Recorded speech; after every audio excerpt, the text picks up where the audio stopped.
Hello, dear listeners, and welcome to episode 110 of the Avocado Gamescast, the only gaming podcast that teaches you about Canadian geography, incentive compatible belief elicitation, and the literary works of Enid Blyton. We are also, and I can't believe I actually have to say this explicitly in this day and age, an anti Nazi gaming podcast. You know who else hates Nazis, though? A particular Marshall College archaeology professor with a fedora and a whip. You might know him as Dr. Henry Walton Jones Jr., but we know him as Indiana Jones. And today we're all here to talk about the latest video game starring him. Machine Games' Indiana Jones and the Great Circle, but that's coming up in a little bit. Let's introduce ourselves first. I am Merve, and I'm joined today by our editor, the Kappa. How are you doing? Hey, actually really good. I had to help my kid all night do a famous person presentation. And do you want to know who he got assigned, which I thought was actually kind of weird, even though I like this person a lot? Harriet Tubman. No, Edgar Allan Poe. Oh, that's really neat. Yeah, it's neat, but he has a very depressing life. It's like everything I'm talking to my kid about is oh yeah. So that was before the alcoholism, and then when his family abandoned him and he had to die penniless. This is the good times. So there's a lot of that going on with everything we've been talking about. The other funny thing is I didn't know anything about the life of Edgar Allan Poe. I thought he was one of those people like Junji Ito who writes the most fucked up shit but is actually a really happy, well-adjusted guy. Yeah, I hear that about there's a couple different comic authors that are like that too. Every time it's oh man, he's just the nicest guy, and you're like, really, him? Yeah, but yeah, no, Edgar Allan Poe had a super sad, terrible life, and it's my whole time I've been doing this report with my kid, I'm like, damn, this sucks. That's Dad, why did nobody love him? All hated him. I'm like, yeah, man, it's I don't know what to tell you. I mean, it's hard to love someone who writes about beating floorboards. It's got some darkness in there. So, but yeah, so that's what I did my whole evening. But yeah, it was more fun than I would have thought it would have been. It's just, whatever. So. Yeah, it's at that age where homework for the kid is 30% homework for the parent too. Yeah, and I told my wife that. I said, this year he's gonna do the poster, and his poster looks like a kid did it. You know what I mean? I got no problem with that, right? Usually a lot of times I think a lot of the parents do it, but I've gotten tired of that. His teacher needs to grade on the curve, and the curve needs to be, this is what an actual product done by a child looks like. You know what I mean? Yeah, because teachers aren't dumb. They know the parents are helping, right? But parental help should be read with your child, not do 50% of your kid's school project, right? I feel the exact same way. And so I was like, nah, this year he's whatever he draws on that poster, I'm gonna make sure he gets the facts and the stuff like that correct, but we did a little bit of research. He read one of those the books, I don't know what they're called. It's a whole series of these books where they have a giant head on them. I don't. If you don't have kids, you probably never seen it, but it's probably, I think it's called I Am, and then is the name of the series, and then it's whatever character or person or whatever. Yeah. So this is I Am Edgar Allan Poe, and then it's just this giant headed character, a bobblehead on it. So that's what we got in a couple of those books. He knows a lot. He actually paid a lot of attention and really put a lot of effort into it, which I was very proud of him. But when it got to the time to do the actual report, I was like, yep, whatever you put on here, man, that's what's going on here. So but yeah, I think that's how it should be, honestly. Yeah, I think it's a good lesson for both students and teachers to see what an actual kid produces. Exactly. But what we're talking about today is stuff that was presumably made by adults, some video games. Kappa, what have you been playing lately? So I've actually played two games, and one to completion and one that I'm probably I would guess 20% in, but both I think kind of an interesting set of games. I finished Kingdom Come Deliverance 2 Electric Boogaloo, longest title in the world ever. And the first one had a lot of, this is problematic going on with it, right? And definitely the developers didn't frame it in the best light about why their game kind of was very lacking in diversity. This time around, they kind of went all in on that. I don't want to say all in, but they definitely improved kind of what the knock on the first one was, right? Yeah. Um, so and then that got them in trouble with kind of their regressive fan base a little Oh bit. yeah. And so I was like, well, at least they're trying, so let's see what's going on in this one kind of. The game itself has maybe the worst combat since Witcher, and I hate Witcher combat, right? Very, very negative on Witcher combat. I think it sucks. So this one I think was like kind of more in line with that. It's very big on, I wouldn't even call it a parry system. It's very big on like watching where your enemy's weapon is and then reacting to that. And it's got a lot of like counters based on that, which I think sounds cooler than it actually is like in practice, because you spend most of the fight staring at your enemy's sword rather than like kind of like feeling like it's actual combat, I guess. Yeah. So that's a big negative for me. I don't know that that's how video game combat should feel, right? It doesn't feel punchy. It does when you hit somebody, and especially like later on as you get kind of like upgraded talents, and there's sword masters around the game who will teach you like various moves and stuff, and it gets a little bit better. But all in all, I thought absolute weakness was the combat system. Um, but other than that, the game had some great mini games, which goes a long way for me in enjoying an RPG. Like if it's got a good lockpick game, if it's got a good the alchemy in particular, and the blacksmithing, I thought was maybe some of the most fun I've ever had doing those types of things. Really kind of innovative. So I like that a lot, and I don't know that a lot of other games really put that effort into those types of mini games. Like it's like accepted that here's going to be the lockpick game. You know what I mean? Yeah. And that's the lockpick game that everybody uses since I probably Bethesda came up with it 20 years ago. But this one's doing some extra stuff with it. It's doing some extra stuff with the alchemy. It's doing some extra stuff with the blacksmithing. So how does the lockpicking work in this? So it's find the sweet spot on the lock, and then you kind of trace your mouse with it as you rotate the lock. Oh, that's really kind neat. of which kind of feels more like actual lockpicking, right? Once you find that little sweet spot, you're holding that spot and then you're rotating around there, which I thought was kind of a cool way to do it, right? All in all, though, just kind of goes to like say though, like that the game put a lot of effort into things that a lot of other RPGs just don't.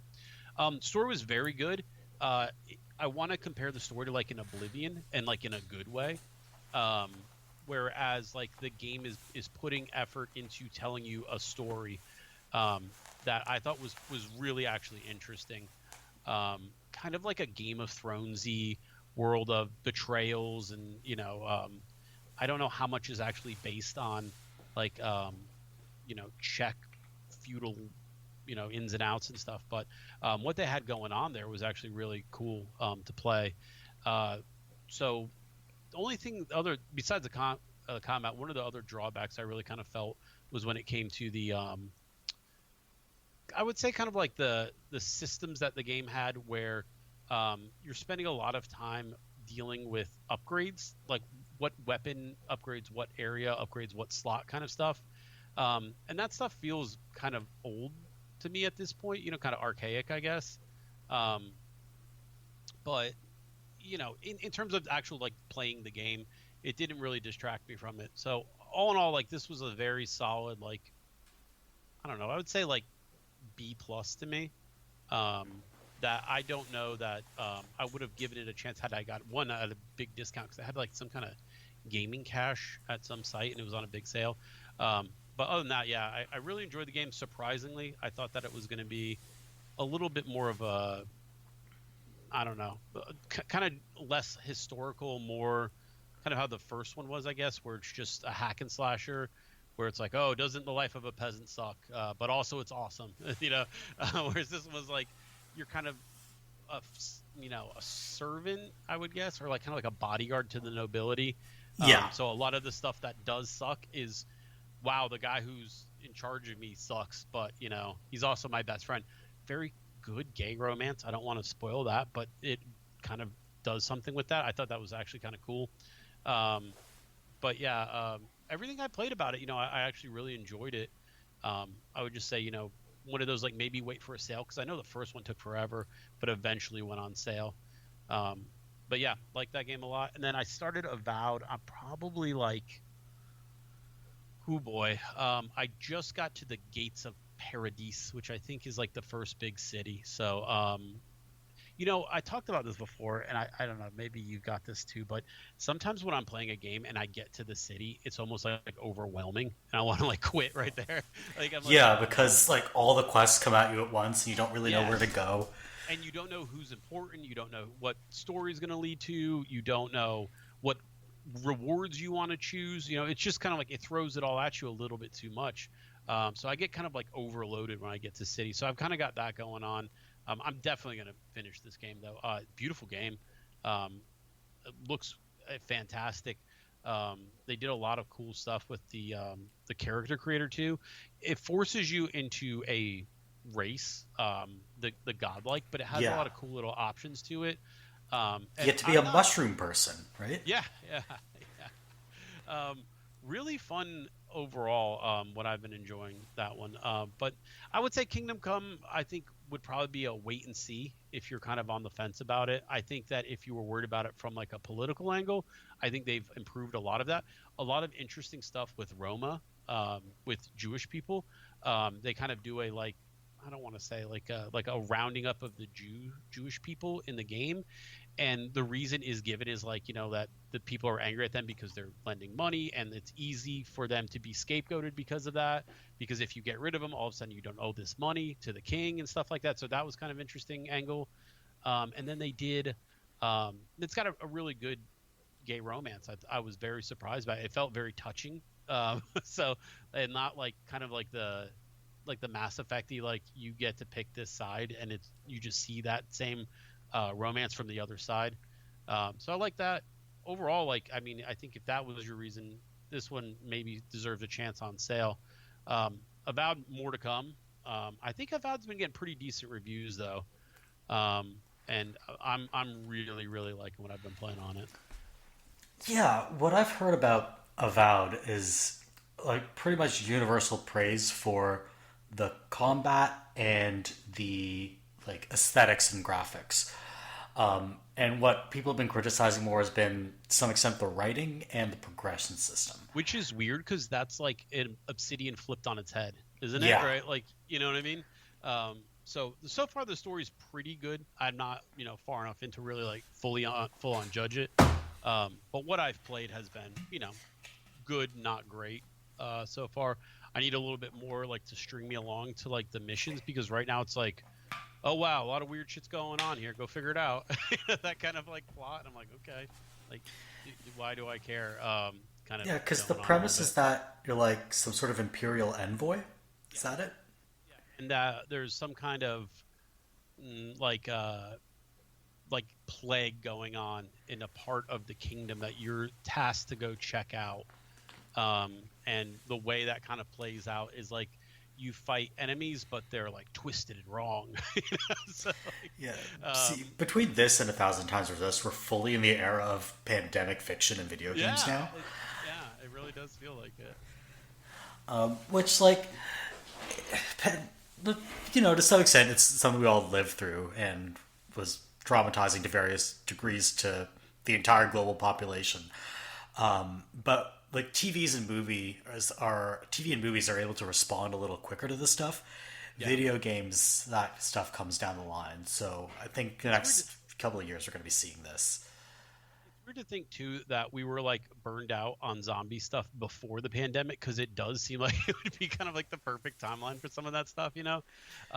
But yeah, I don't hate pandemic stuff just for that reason, but it does kind of feel like, well, yeah, I lived through this. It sucks. It's not, you know, oh boy, maybe some magical envoy will come through and talk to the trees and figure out the plague. It's just like, no, it sucks. So, but yeah, gorgeous game. Really like the combat. That's weird to me in an Obsidian game, because honestly, that's usually kind of hit and miss for me. But yeah, I really liked what I've played so far. So two like kind of bigger RPGs of the year kind of released right up against each other. I don't know that people were thinking they would kind of clash. I don't know if they do, honestly. But I think there's room for both yeah, I do too. this year. I've been playing something that's kind of RPG adjacent, and I just started it, so I'm like 4 hours in. Like a Dragon Pirate Yakuza in Hawaii.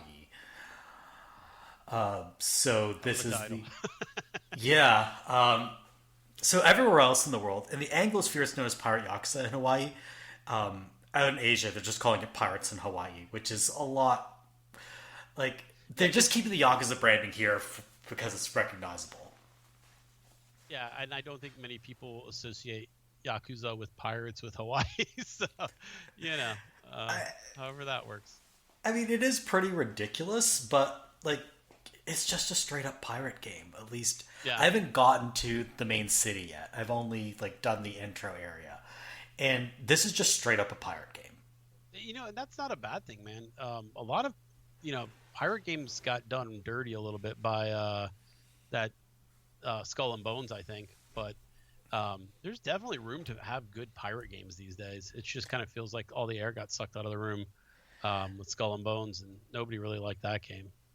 I do hope this kind of starts a pirate game revolution because what was the last big pirate game before this?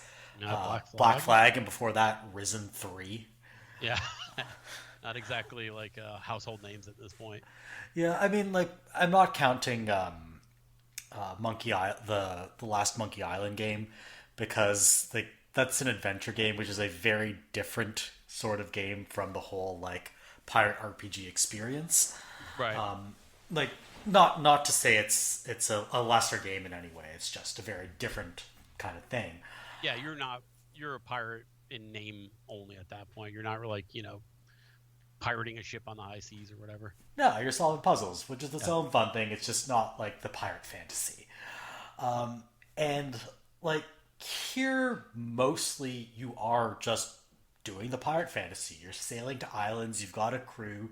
You're engaging in ship to ship combat, and then when you're off the ship, it's swords and fists. Yeah, that's cool. So it's exactly what you would want out of a pirate game.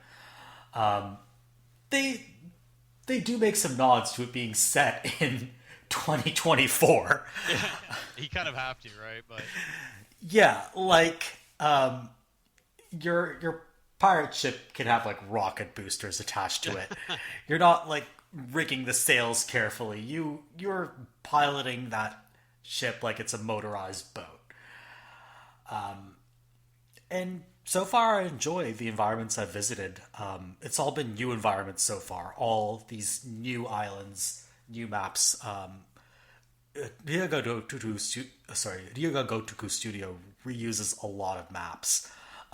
And this one I know reuses the Honolulu map, but I haven't gotten there yet. It's all just been new stuff. What I will say though is that it starts extremely slowly. ooh, Like yeah. most Yakuza, like Yakuza games aren't Yeah, I fast mean, it's right out paced. the gate. Yeah, Yeah, but generally you've done some stuff by hour 3. And here I've just gotten on my ship, just explored an island. I haven't even gotten to the first destination yet, and that's after 4 hours of playing. ooh, that's a chunk of time. Yeah, and I've heard this is not a super duper long game, so I think that's just like, I don't know, maybe 10% of the game already. And the other thing that I think is kind of a regression from past brawler combat like a dragon titles is that I just don't think it controls as smoothly as the previous brawler combat. Like they just perfected it in Lost Judgment and The Man Who Erased His Name. Those combat systems are so much fun and they control so well. This just feels a little clunky and a little sludgy because it's more sword based. They'd done sword based combat in Like a Dragon Ishin, but that was an Unreal Engine and it felt terrible.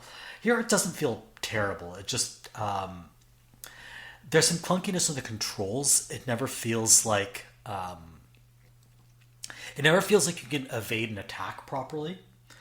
Oh, okay. I felt that a little bit with Zero, but only in certain stances. You know what I mean? And I don't know if that was by design, kind of like, oh, this is not a good stance for blocking, but I kind of know what you mean.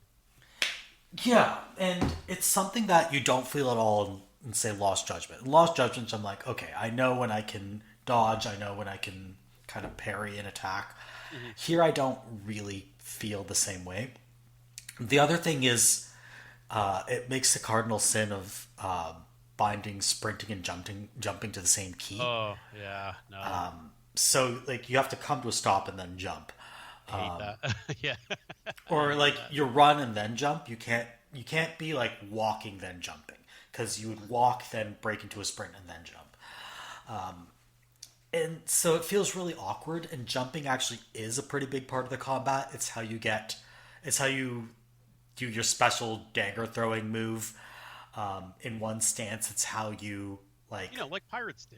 yeah, like pirates. Hopping around. They throw like ninja shuriken, right? Yeah. Like I said, this is a ridiculous game in so many ways. Oh yeah, yeah. I mean, most of And them are. So it's just having fun with yeah, like you got to keep the combat, to the way the series is, but at the same time, it's like, okay, wait, come on. I will say it does a pretty decent job of blending pirate combat with what you'd expect out of a Yakuza game. It's just, Hmm. at least in the early going, it's not fully there, and it might take some getting used to. But I will say all of the trademark, just like Yakuza weirdness is in there. It's really riding that silly serious line so well. Good. Yeah. Because it's a completely ridiculous premise. Go to Majima, like the city's not the city, the series kind of crazy sort of ally character is an amnesiac and he decides to become a pirate so he can figure out what's going on with his life. It's an utterly ridiculous premise, but the game takes the emotion of it seriously. Yeah. So it works pretty well. And then you have all the colorful Yakuza bits around the edges, like your one of your companions owns a tiger cub that he insists is just a cat, but it's so clearly a tiger cub. Fun things like that. Yeah, I mean it's a fun series, and when it lets itself be as weird as it wants to be, it's always good.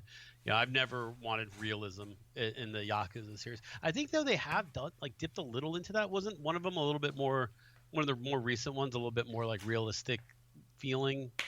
The man who had no name or whatever. So the man who erased his name is kind of a side story for the mainline Yakuza games, Mm. and that was like the story in that is dead serious, Okay, that's what yeah, that's what I'd heard. but it still has all the Yakuza goofiness. Like your one of the combat stance is just a secret agent that style that gives you rocket skates and cigarette bombs. It's absolutely bonkers. The serious spin-off is the series called Judgment. So they've done two games that series, Judgment and Lost Judgment. They're a bit darker. They're murder mystery stories. The first one is about a pharmaceutical conspiracy. The second is about the Japanese bullying epidemic and Oh, so that's really yeah, vigilantism. yeah. It's kind of the first one I think has a really like well told mystery story. The second one tries to tackle some more serious social issues, and I mean I'm not gonna mince words. It really fumbles the ball. Like Mhm. it's fun as hell to play. The combat system in that game is incredible, and some of the character work is really good. But the actual like plot of that game is just a train wreck. Oh wow. Yeah, and that's unfortunate because I think it Yeah. telling a story about bullying in Japanese schools and the ethics of vigilantism is something that I think the series should tackle. Yeah. It's just that like Because one of my what favorite shows did that, but I think it's a little bit harder to do maybe in a game than a show because combating bullying, it seems like you'd have in at least in a game by punching people. you know what I mean? Like feels a little Yeah. bit more like you're, you Which know, show did you have in mind? it's a girl call it a show called Girl from Nowhere. I think it's a Thai show. I think it's a Thai show. But she shows up to various schools and deals with bullying. She's almost like a spirit of vengeance, you know. Um, Oh. and so kind of like kind of like a dark, I don't know, like she shows up and then deals with bullying in really like direct ways. Um, but really, really, really cool show. It was supposed to get a third season. I don't think it ever did because Netflix is absolutely insane. But yeah, really, really cool show if you want to check out like kind of like a anti-bullying show, but with a little bit of a bent. But even in that, she twists the bullying around on the bullies usually, sometimes in brutal ways. But in a video game, where you're going to have combat and stuff like that, it might be hard to deal with like bullying without bullying. I mean, like, Yeah, this takes a little bit of a different angle. yeah, Like you're playing a cat and mouse game with a vigilante, so, but you're also dealing with the public support for the vigilante. So, like the vigilante's, like I probably shouldn't draw this comparison, but almost like a Luigi Mangione like figure in some ways. And you're on the side of like trying to take down the Luigi in some sense.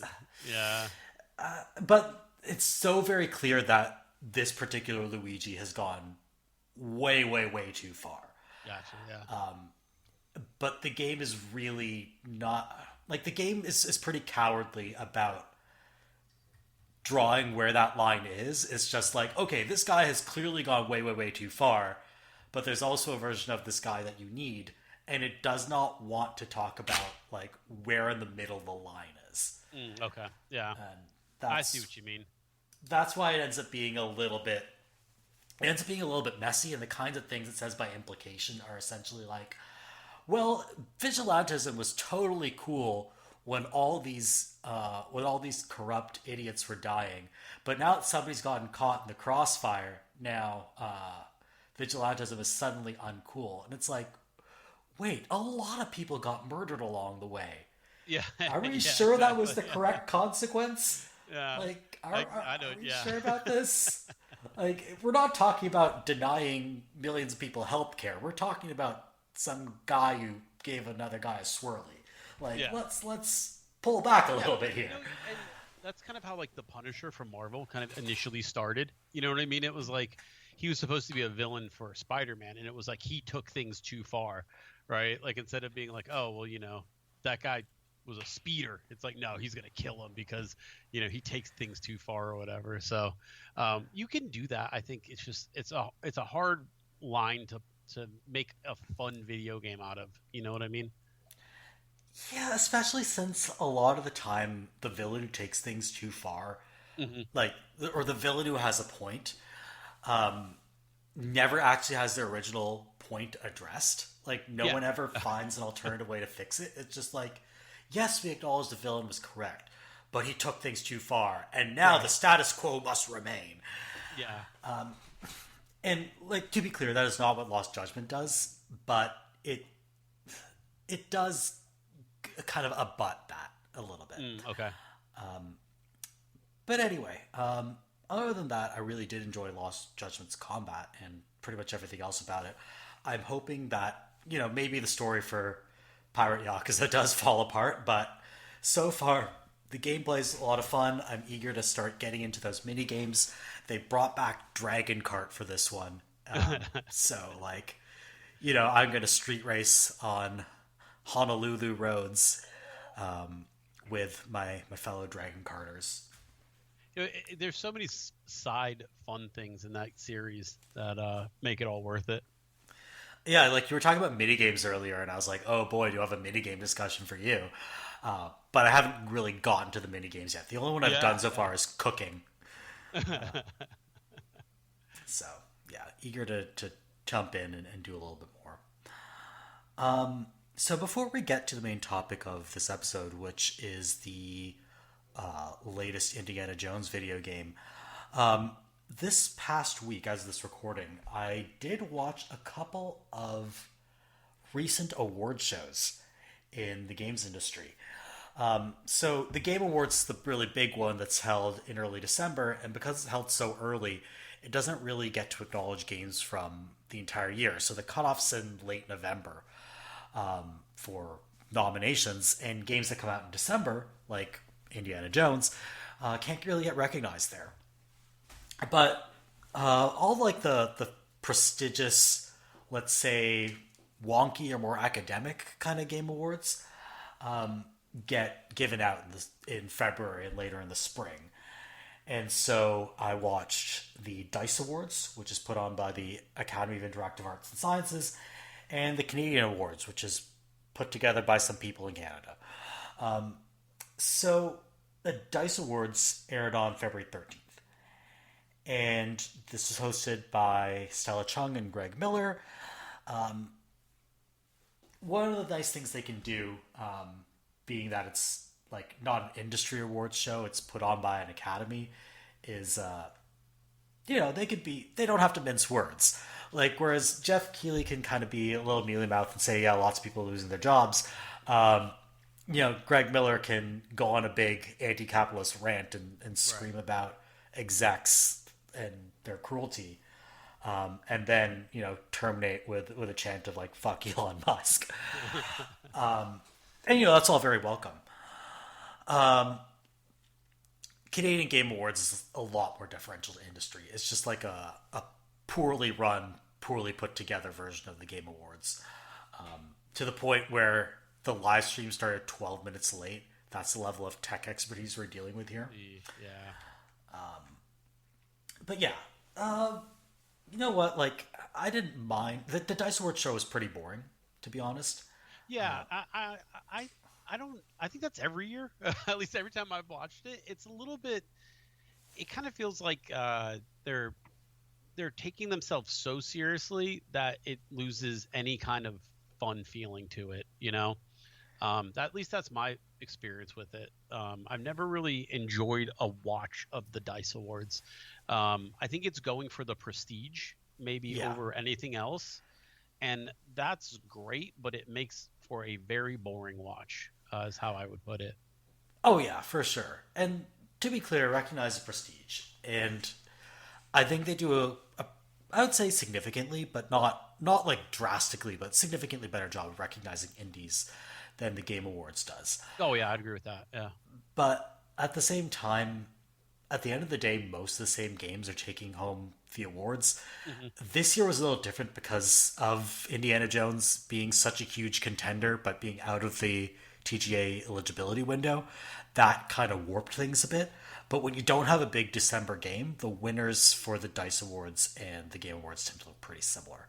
Yeah, and I think that's really interesting to point out, because I think Indiana Jones would have been in a lot more of those discussions had it released even a little bit earlier.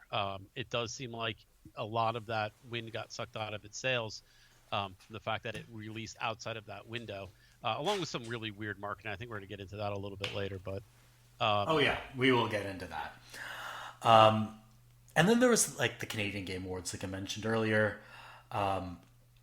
And the reason I want to discuss these specifically is that last year was a really weird year for the Canadian games industry. So there are lots of major studios in especially Montreal, Toronto, and Vancouver, and to a slightly lesser extent in Edmonton.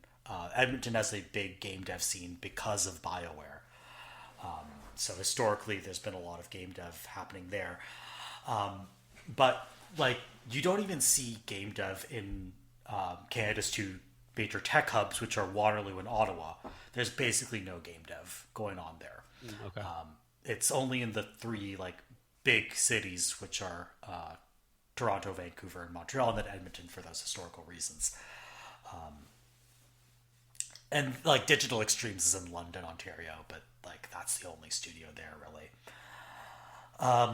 So like most of the like by my count, 4 AAA games came out of Ottawa last year. Sorry, not Ottawa, out of Canada last year. Dragon Age: Veilguard, EAFC 25, NHL 25, and Homeworld 3. None of them had like glowing reviews. I'd say Yeah. Veilguard, like let's say decently positive. EAFC I think was decently positive as well. NHL 25 was just panned. Everyone hated last year's NHL. Homeworld 3 had a lot of controversy. People didn't really like it. So was not a big year for the Canadian games industry in that regard. Like probably the best reviewed game, the AAA game coming out of Canada that year, was Veilguard, and like none of the big Montreal studios put out a game last year. Like nothing from Compulsion. South of Midnight is coming this year. Like the Coalition didn't put out it. Not the Coalition. Sorry, it is the Coalition. I was getting confused with the Initiative. The Coalition didn't put anything out. Then like none of the big Toronto studios, like Ubisoft or anything else there, put anything out. So it was a pretty fallow year for the industry. And so basically every award went to Veilguard or Balatro. Yeah. And so let me ask you this. Is there a little bit of Canadian content to the Game Awards, the Canadian Game Awards, as in like they tend to favor something made in Canada far over anything else? Or was it's only for Canadian games. Only Canadian. Like, okay. Games outside of made outside of Canada aren't even eligible. Okay. So this was kind of like a best of what we made that year more than anything, right? And in a regular year, it's a perfectly reasonable thing to do for the Canadian with that many games studios. industry. Yeah, because like Canada has a lot more studios per capita than like even the United States. Game dev is big in Canada, so it's a perfectly reasonable thing to do. It's just that this year we have 4 AAA games to choose from, and like none of them were like Game of the Year contenders elsewhere. Yeah, all of them were just kind of good, like you were saying, like good but not great. So they're at the point where they're kind of just choosing between, okay, well, what one made a bigger splash, I guess? Because I mean, I think you're right. I think Veilguard, out of those games you listed, would probably be the biggest name, but did not review super well at all. I mean, like it's somewhere in the adequate. 80s. Yeah, an Open Critic. Like I probably think less of it than the average reviewer, to be honest. But like, and then indie wise, you've got like Balatro, 1,000 Times Resist, DT, a couple other games like that. Balatro, of course, cleaned up, but again, deservedly, given how great it was. 1,000 Times Resist only took home 1 award, which is really weird. It only took home art direction. Like, it didn't even win narrative. It lost narrative to Veilguard, at which point I was just like, come on. Yeah. Like, I don't even hate Veilguard. I have very mixed feelings on Veilguard. I don't even hate Veilguard. I still was just like, fuck you. Yeah. Come on. Because I think the narrative in Veilguard is the knock. I mean, at least from what I played, I think the story holds together. I think it tells a great story, but it's pretty on rails after a certain point. I haven't felt the need to replay Veilguard and remake any of my decisions, if you know what I mean. But yeah, I don't know. It seems very odd. Yeah, I will say I am slightly further in Veilguard, and I see a lot more of what you were talking about with regards to like it opening like, up it a bit. Like, happy-go-lucky, we're gonna do it, and now it's like, oh god, we're facing actual gods. This sucks. That part. Yeah. Yeah. I will say the characters for the most part get slightly more interesting. Mm-hmm. I still hate a couple of them. Yeah. That's fair. I still think quite a lot of the writing is just poor. Yeah. But I understand where you're coming from now. Like initially when you were talking about it, I was just like, I don't think that's going to happen. But now I understand what you're saying. It feels like there's a lot of like writing by committee going on in Veilguard just in general. Like there's parts where it's like doesn't seem like a consistent tone was there. But yeah, that was kind of my experience. Was like there was definitely parts of Veilguard where I was like, okay, wait, you just said this other thing, or this character just did this other thing, and now we're kind of taking it back, or But yeah, that's something that I think can be cleaned up. But it's already out the door now, and it doesn't sound like they're going to bother doing that. Yeah, it's It's a little bit of a shame because Hmm. I think there's some interesting ideas in that game, and really they're not explored in a way that really honors the history of Yeah, that franchise. I think that's Like really fair. it's Yeah. nothing in that game. Like, to be clear, nothing in Veilguard explicitly contradicts anything in the previous Dragon Age games. Like, it is all factually correct and consistent with the previous lore. It's more like it's not believable. Like, Yeah. you would expect a huge rift within the Dalish elves over the fact that their gods have arisen again. And they're assholes. Yeah, and then like what's going on with the Androstians who are like, oh yeah, guess what? The elves were right, and everything's terrible. There's a lot going on there that I think that the game just, I don't know if it doesn't want to deal with or if it just didn't have the bandwidth to do it in that game. I But I would say it probably didn't have the bandwidth. Like, yeah, you would probably have a like none of the elf racism is in this game yeah, where yeah, it probably exactly. should Even though, be. and I'm not going to take the side of racism, but it's like the one time it might have been deserved, right? Like, oh yeah, hey elves, you're gods. What's going on? Like, but Yeah, no, like not even it's not even a matter of dessert. It's a matter of like, where did this big social issue go? yeah, Right? yeah, Like, wasn't this a problem just a couple of games ago? yeah. Now it's not even like it's literally not even mentioned. Like it just kind of forgets it. So yeah, Yeah, and so surprising. that's really my issue with it. Not so much that like I've said this before. I vehemently disagree with the the complaint that it's a quippy game.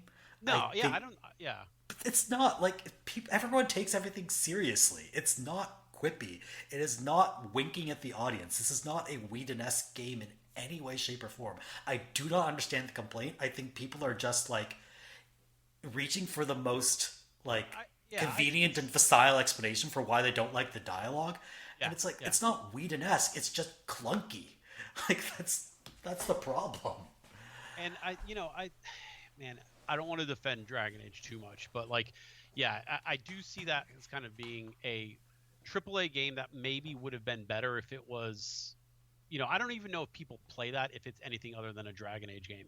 Do you know what I mean? Like, it would have Yeah. been like a Legends of Avium type thing. You know what I mean? Like it felt right, Masters but of Albion, like the Peter Molyneux game. yeah, yeah.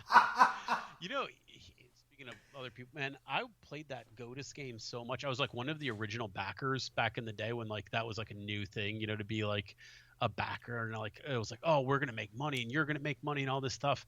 And man, remember like when he promised like that tapping game on the phone was gonna be a life Yeah, changing reward? Curiosity, Yeah, what's in the cube, and you were going to be a god in Godus, and yeah, that just didn't happen. yeah. That guy, man. Okay, I whatever. still can't believe Keeley brought him on stage at SGF last Yeah, year. yeah. What the hell? What was he thinking? I don't think maybe it's like people who maybe are younger than us or don't have the memory that we do of him, where it's not like, okay, this guy did like two good things and like 100 shitty things, and we're remembering his two good things. It's kind of weird to me. I mean, But what are his two good things? I black and Populous white and and the populous. first Yeah. Fable? Yeah. Maybe? And I guess black and white for some people? Yeah, I would say black and white. See, the reason I don't say Fable actually is because Fable, I think, began his I'm going to way overpromise and then not even come close to delivering. Fable was a good game, but it was nothing close to the game that he promised. You know what I mean? Yeah. Yeah.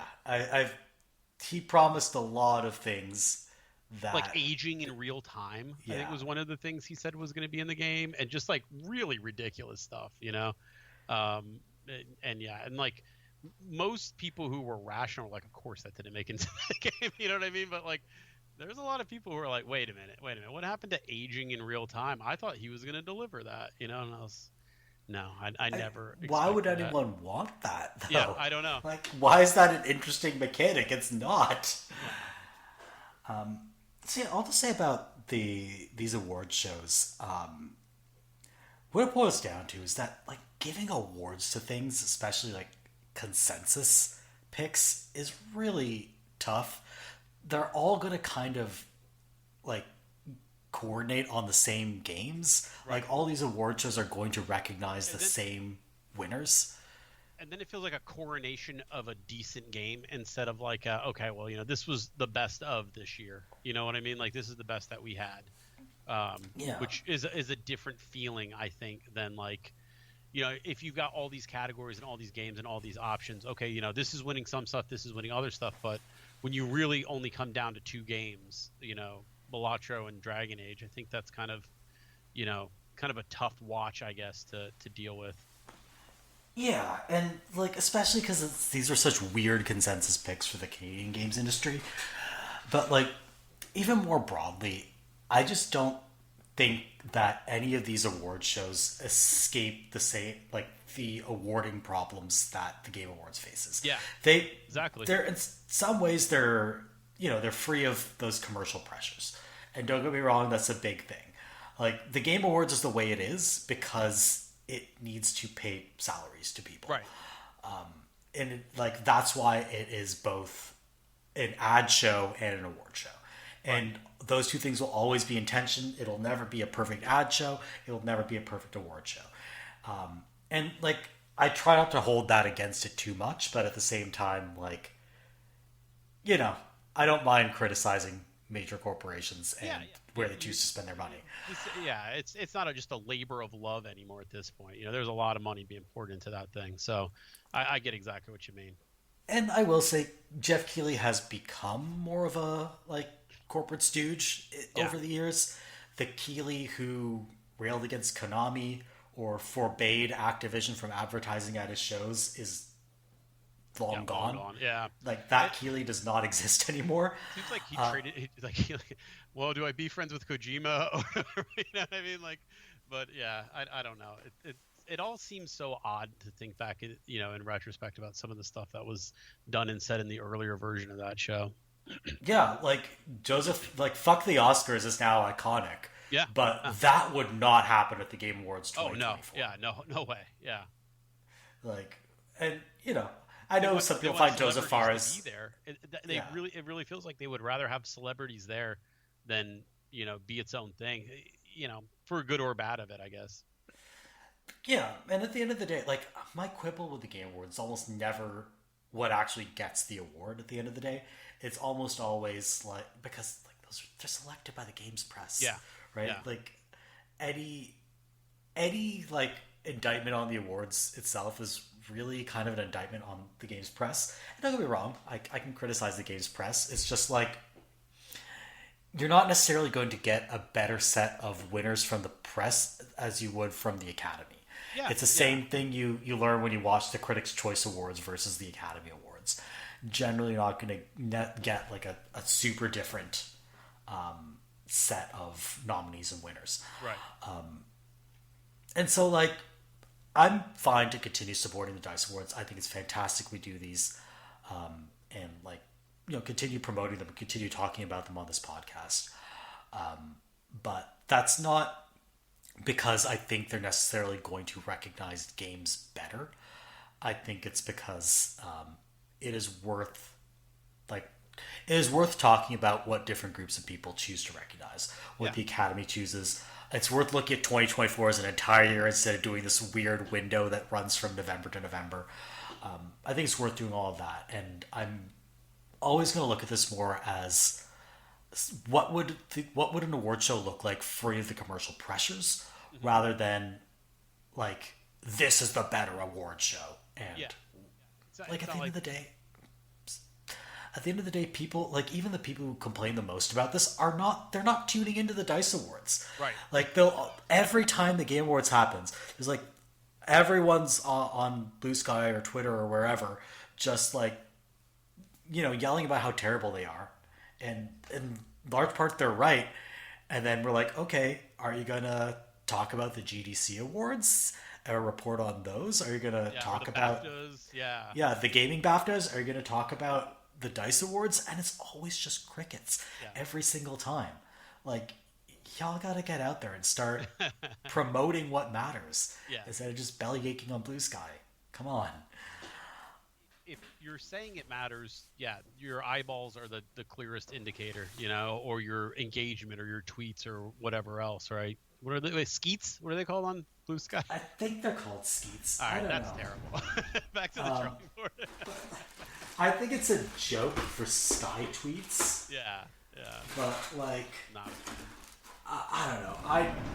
I've just embraced it at this point. Yeah. I was never on Twitter. I am on Blue Sky. I I skeet all our episodes on Blue Sky. So if Then people I follow would me have. there, Never mind. yeah, I'm a big skeeter. yeah, if people follow us there, they'll know whenever a new episode of the Gamescast goes up.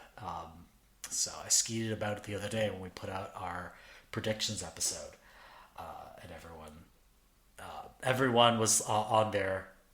Everyone, by everyone I mean one person replied being like, "Ha ha ha! I knew you'd choose the thumbnail," because the thumbnail I chose was from the upcoming Digimon story game that got announced this year, by the way. So my prediction is already partially coming true. See, I thought it would be the future Smash from Pearl Abyss, but Like the future Dokevi yeah, game. kids can't get enough of Dokkaebi. That game is straight up fucking vaporware. It is never gonna come out. Or if it does, it'll be like 2033, Yeah. and like no one Like will be into nostalgia at that point. Yeah, it'll be a nostalgic thing. No one will be into K-pop anymore. Korea will now be like the new land of heavy metal, and it's like no one listens to that K-pop shit anymore. What were you talking about? And skateboarding, hang gliding, we don't do that anymore. Now it's all extreme soapbox derby. Yeah. Good luck to you. So yeah, I'm sure it'll come when out someday. they don't make soapbox derby games, they should. It'd be fun to do because you could have like like a building mode. You know what I mean? Where you're like having to like construct it and like buy parts and stuff. One of the earliest games I played, I don't know if it was a soapbox derby or something. I think it was. I think you build a playground. It was Donald Duck, like a Donald Duck math game. We had it on our computers in school, and you would like do jobs to earn money, and then you would build a playground, and it was the most fun game in the world. I would just sit there and play it for hours. My teacher was like, "How are you not bored of this?" I was like, Like, "My shit's gonna have a screw slide. you, teacher. I'm learning math. Yeah. Stop! Don't take me out of this mode." But yeah, that was a very fun game. But nah, I mean. Man, yeah, I think you're exactly right though. You can't complain about awards and then just watch the same ones over and over and over again, and then just to dunk on it, right?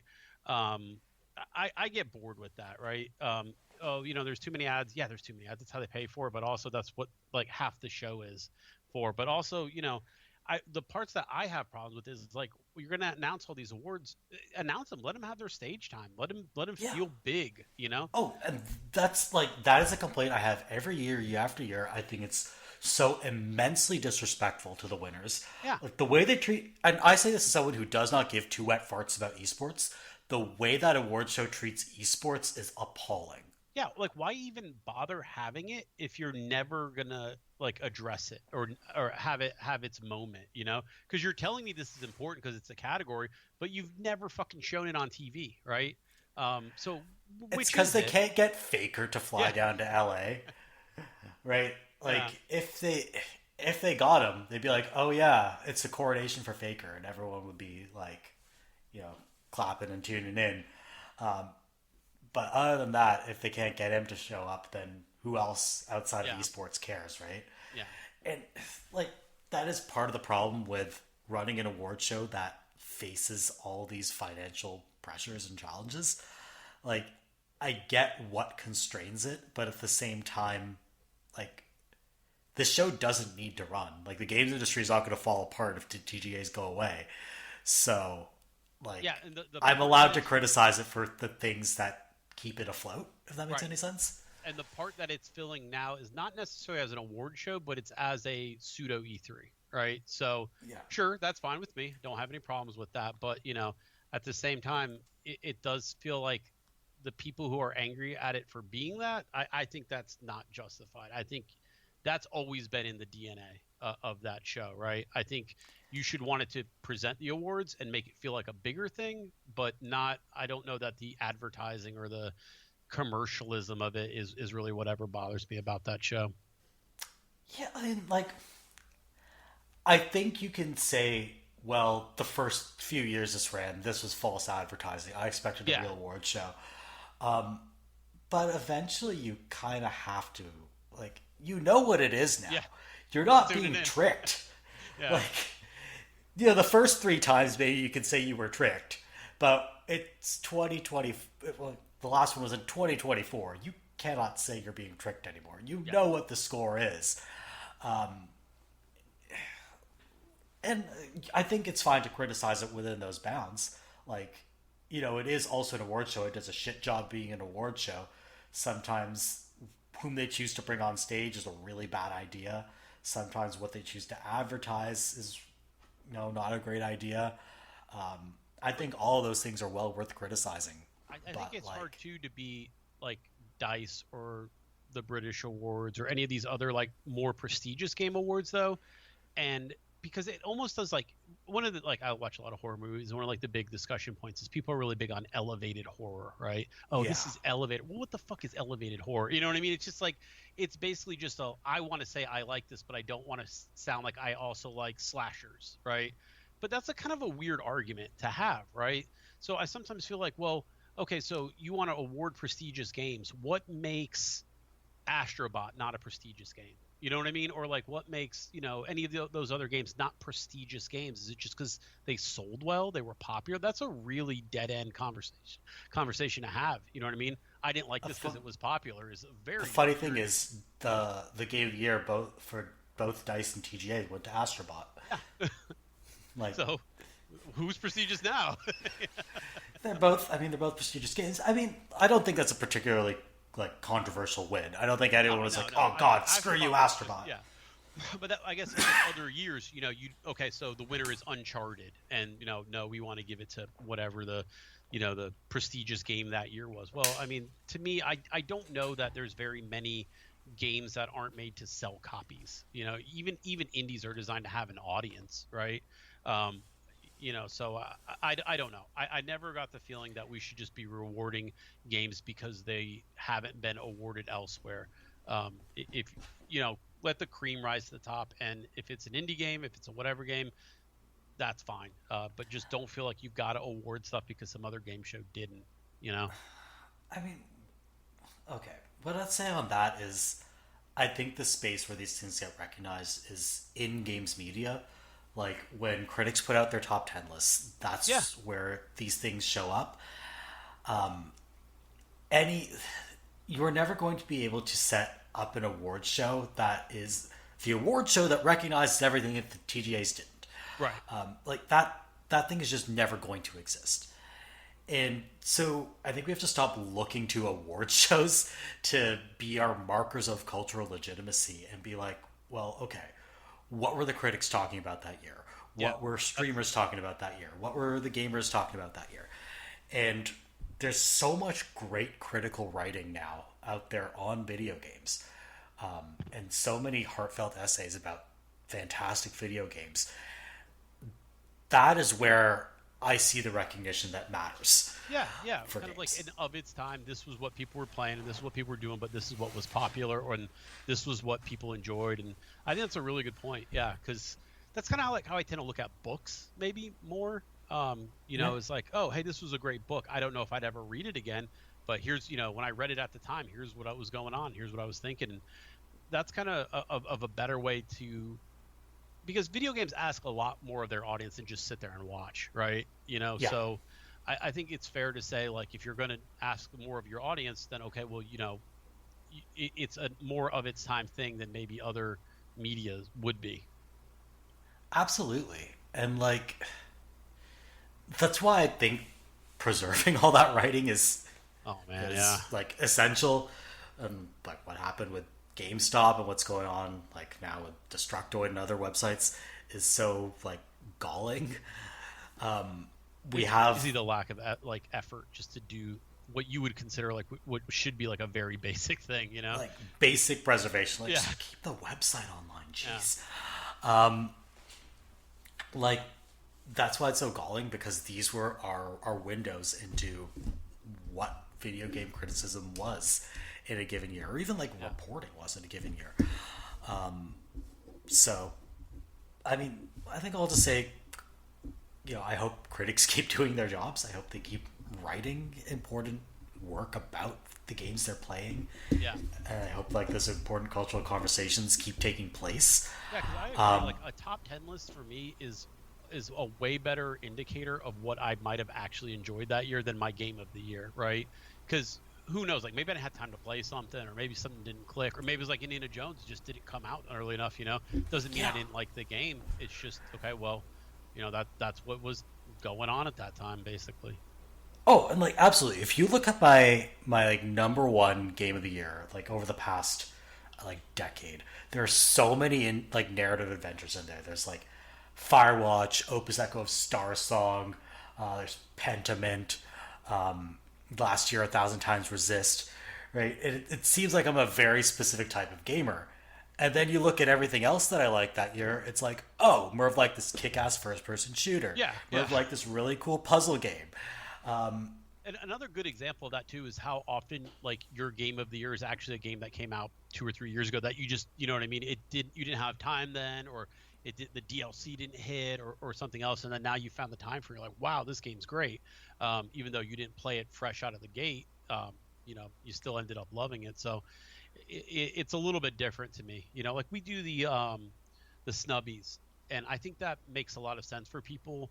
But I find it easier for me to watch all the Oscar-winning movies than I would say all the top 10 lists of most video games, right? Because there's games on there that are going to be 50, 60 hours long. And, like, if it's not clicking for me in the first 20 minutes, sometimes, okay, well, I'm on to the next thing. But, this year alone, like, hey, I kind of fell off Destiny. I've got so much more gaming time. I'm playing stuff that maybe I wouldn't have 2 years ago because I legitimately have more time to game. So time becomes a thing that I don't know that it is for other mediums like movies or TV, maybe, because I'm not going to watch every damn show, but I'm going to make the time for most of the really in the conversation for great TV. But yeah, I mean, I think everybody has to pick and choose what they're going to play that year, and if you don't happen to play the big hit game of the year, it doesn't mean it was a bad game or you're never going to get around to it. It just means for whatever reason you didn't play it. Yeah, and I think that's I think it's a good idea to like. That's part of the reason why I suggest that cultural preservation of games writing is so important because that is the reference point that people are going to use when they're looking at what old stuff to dig into. Mm-hmm. Like, I might not know about some semi-obscure JRPG from 1994 if there's no magazine article about it to tell me about it. Yeah. And so, yeah, hopefully writing gets preserved and we don't have to rely on statuettes to tell us what was important. Yeah, just the top one instead of the top 10. That's a good point. But I'll tell you what would have been a top one for me this year had it come out a little bit earlier. Indiana Jones and the Indiana Great Jones. Circle. And we will get to that after a short break. Stay tuned.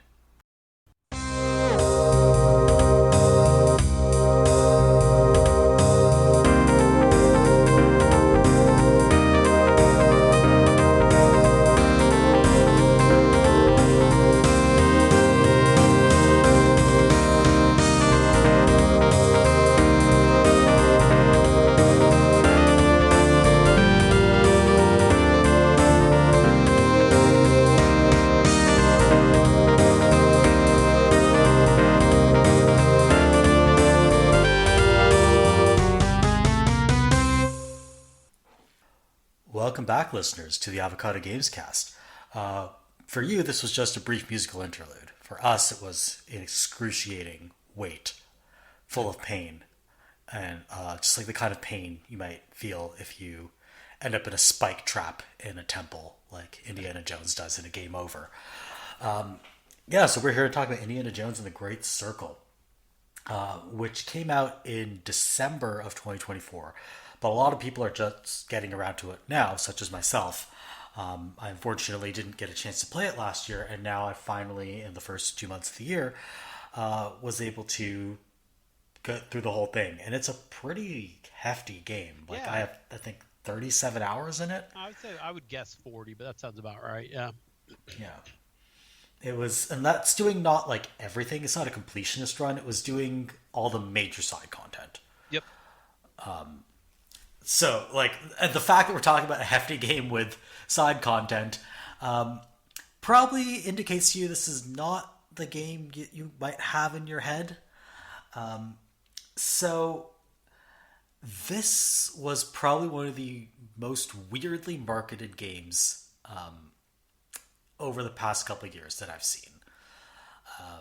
So, all the trailers made this look like, what if we made a first person shooter, but we mostly took out the guns? Yeah. Oh.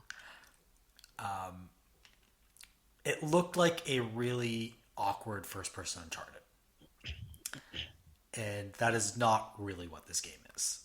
They straight up just made, like, I've been calling it Thief 5 because that's pretty much what it is. I don't know. What do you think about how this was advertised? So I'm with you. I felt like kind of an Uncharted light. It really didn't do a great job of kind of catching the feel of Indiana Jones, which is, kind of hard to explain, but it didn't feel like you were going on an adventure. It more felt like you were watching a story, at least in the ads. I thought that was a real disconnect from what I actually played, because I felt more like I was Indiana Jones than ever before, and I feel like the ads for it especially really highlighted the kind of like the combat is what I would call it, even though this game's combat is very odd to describe. I think we'll get more into that, but yeah, like you said, like almost like a first person bonker was kind of what they were going for. First person whacker, yeah. Yeah, which it does sometimes play like, but I don't think that's a highlight of the game. And maybe it is harder to advertise or show some of what the game does great, and that's why they had to kind of do that. But I thought this was going to be a flop. I honest to God thought this was going to be like an all-time stinker of a game. And, it starts to be like, well, why did Microsoft even buy this studio? That kind of stuff all over again. And boy, was I wrong. Because like I said, this might have been my game of the year last year, honestly, had I played this, before we recorded our game of the year podcast. Yeah, I think it made your number 5 because you hadn't finished it yet. I hadn't finished it. I think and I was like, well, if it keeps going this way, but I want to say, yeah, it was on my list, but it was like, it was hard to know where the game was going to go, maybe until I would say the second act, and then I was locked in. But yeah, I really enjoyed what I played, but yeah, this had potential game of the year all over it for me. And the advertising, I think the goal for it was to maybe build hype, but maybe for a generation who didn't really know who Indiana Jones was. Does that make sense? Yeah. I can see that. He's not Nathan Drake, but kinda. If you like Nathan Drake, he's kinda that, but he's not really for everybody else. So yeah, I don't know. Maybe it was an issue with how do you advertise this, because my kids, for example, they only know Indiana Jones from Fortnite. They were like, "Hey, what's that skin?" Oh my god. Yeah, exactly. Well, they're a little young to kind of, I don't know, Indiana Jones. I think they, I don't know if it was Goonies or Indiana Jones, but they kind of created the PG-13 rating for. It's like right on the cusp. It was Indiana Jones, yeah. Yeah, I was like, would you let your kids watch this? So I probably let my oldest watch Indiana Jones at this point. But be like, hey, there's a little bit of racism in this one. But yeah, there's a lot going on in Indiana as a series. But maybe that's part of the reason that they were advertising so oddly, was to get hype built for a younger generation who were like, well, how's this different than Uncharted?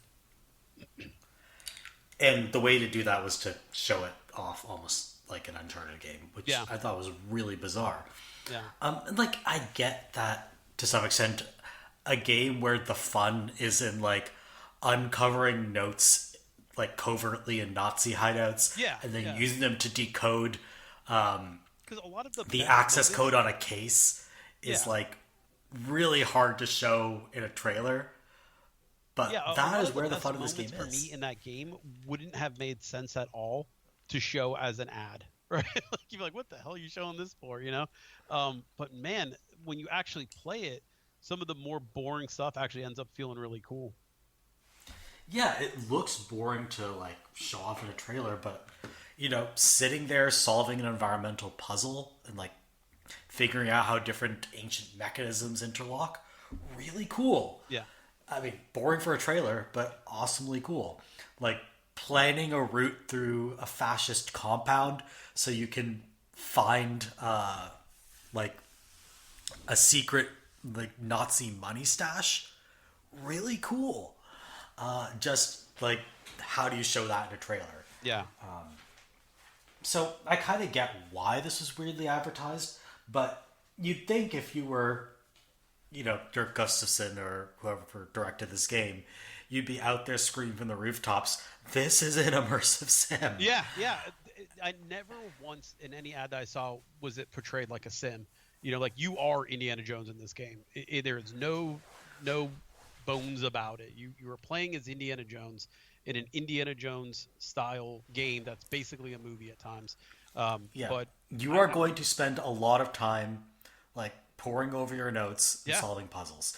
You are going to be tracking guard patrols. You are going to be like you are not going to have a trusty sidearm that you can turn to in times of need. You are improvising weapons because yep. that's what Indy does.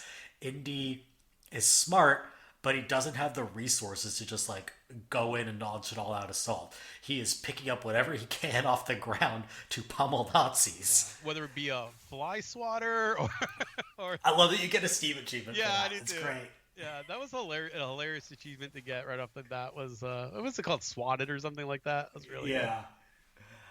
They have a couple of ones that are just really funny. You get one for eating a star fruit, Yeah, which is pretty great.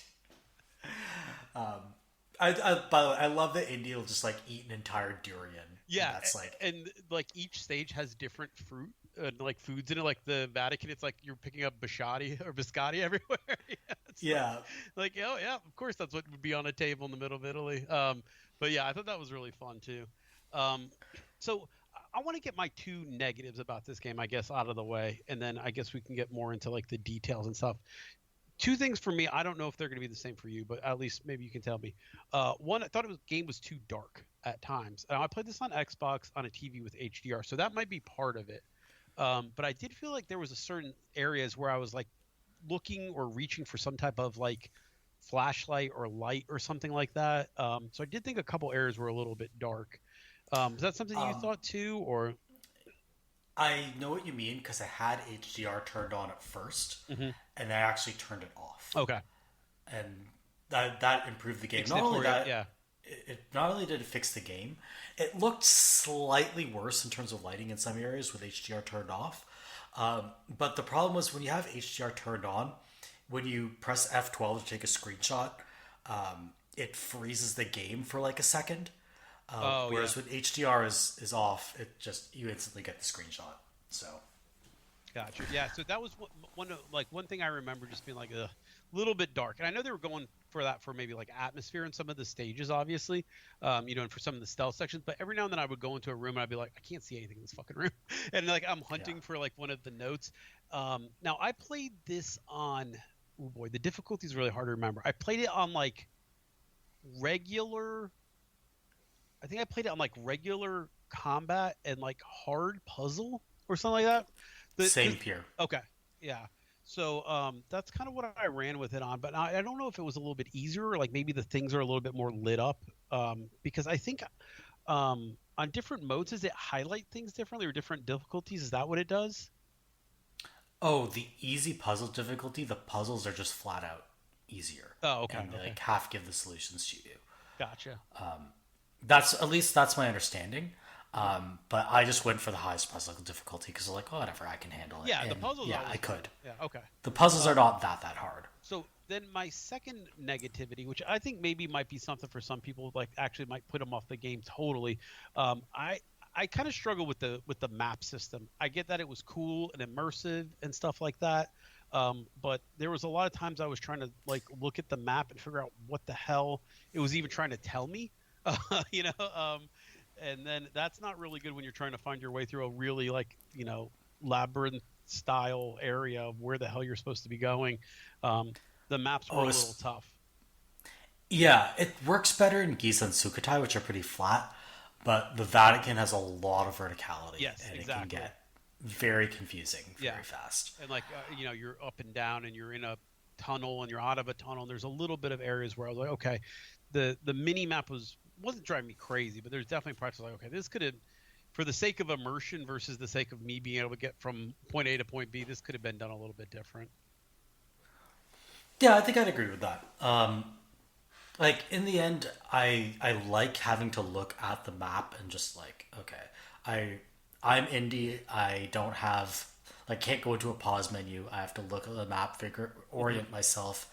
Okay, and it makes me feel like an actual researcher or scholar. Sure, but I But guess at the for same me, time, go ahead. the maps themselves, like if I were to make a different version of this game, I would have like separate maps by elevation, Yes, yeah. which they do in some of the indoor areas. Hmm. But like even for the main map, I think I would have like a layered map of Yeah, some like sort. the making the map itself. I'm okay with the, hey, you're pulling up the ancient script or the tourist map, or that's all cool, but the map itself needs to be functional because you're consulting it a lot of times in this game just for like, okay, shit, I'm lost, and if I can't even find where I am, it's a little more frustrating than just, the average game. So those are my only two real big knocks that I wanted to get out of the way. So if you're kind of on the fence maybe about this game and you're like, okay, well, maps are super important to me, or I've got to have, good lighting, or it's really annoying to see. Those would be my two things to kind of just point out. I think were maybe misses for me. Yeah. Um, my negative to get it out of the way is I don't think the action sequences always work very well. Hmm. Because the game is, like I said, it's actually an immersive sim. So its mechanics are appropriately clunky. Like, Indy does not move very fast. Right. You have to manage his stamina. Like, it doesn't control super satisfyingly because you have to account for the fact that Indy controls like a human being. Yeah. Even his punches kind of feel like, well, they feel like weighty. It feels like you're always kind of angling a little bit before throwing the punch, which feels cool. But yeah, it's not as like responsive as you might think, where it's just button push and things happen. A lot of times there's a little bit going on, with the way that character is like lining stuff up. Yeah, like you can't just pummel a dude, especially the bigger guys. You Hmm. have to like retreat a bit. You have to break out the whip. Yeah. You have to like block Combo it with a or bottle or something. Yeah.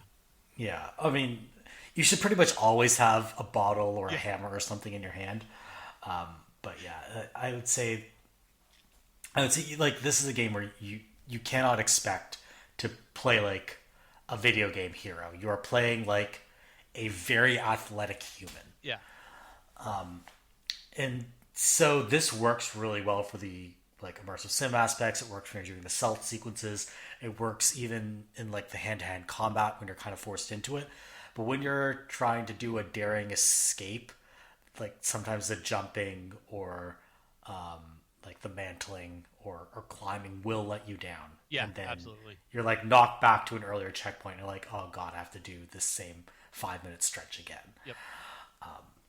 But other than that, like all the other movie-ish parts of it, like when you're like being Indiana Jones in the tombs solving the puzzles, I think that all works super duper well. Yeah, if we want to get into kind of maybe light spoilers here, I really wanted to talk about the prologue at first, Yeah, because let's get into it. so a lot of people will say like a game felt like a labor of love or something like that. Like the new Turtles games, like the Splinter's Revenge and stuff like that. People are like, oh, they get everything right. It feels like a labor of love.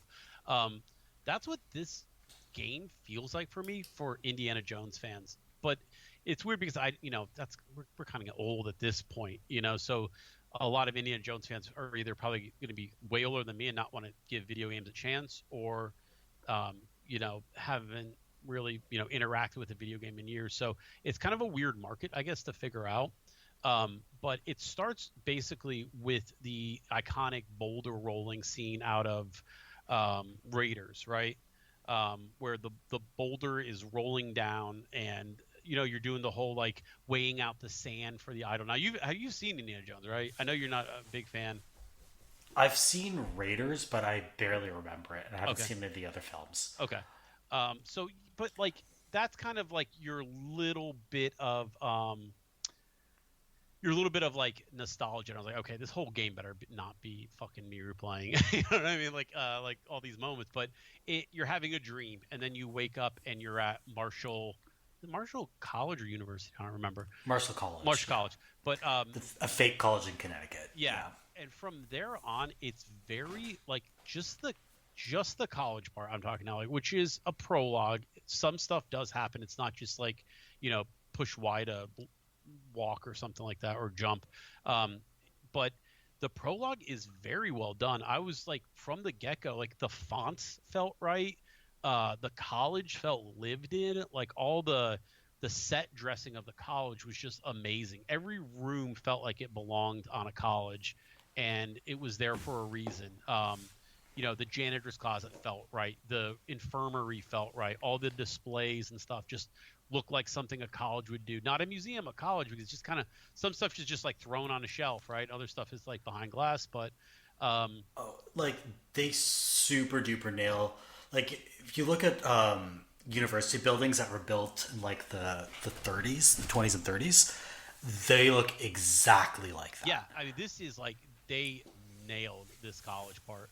And so I was like, wow, like this, it feels like I'm there. And then when I'm going around and I'm like collecting things in the game, I'm like, oh, hey, the girl's seat where she, writes would love you on her eyebrows or eyelids, and then blinks. And, if you go to her seat from the movie, there's a little love letter to Indiana Jones. Stuff like that is like, it just feels like they put more effort into it than maybe your average, like, okay, well, we'll be at the college, but we're gonna click two things, then we're gonna be gone, and then we're on to our first case. And even the part where like you have to individually put the clues that you found into the suitcase and pack your suitcase, I was like, that's kind of cool, right? Like you're getting ready for an adventure and you're packing your suitcase with the clues that you found. I was like, that's kind of a neat little twist. But everything in the prologue felt like it was taking its time to tell a story a bit rather than just like teaching you the mechanics of the game and then getting you out the door. The whole little first part of that game was a little contained story, and that continues through the whole game. Right, every little side quest feels like an Indiana Jones movie. Like you're kind of like spiraling into something bigger and bigger and bigger and bigger.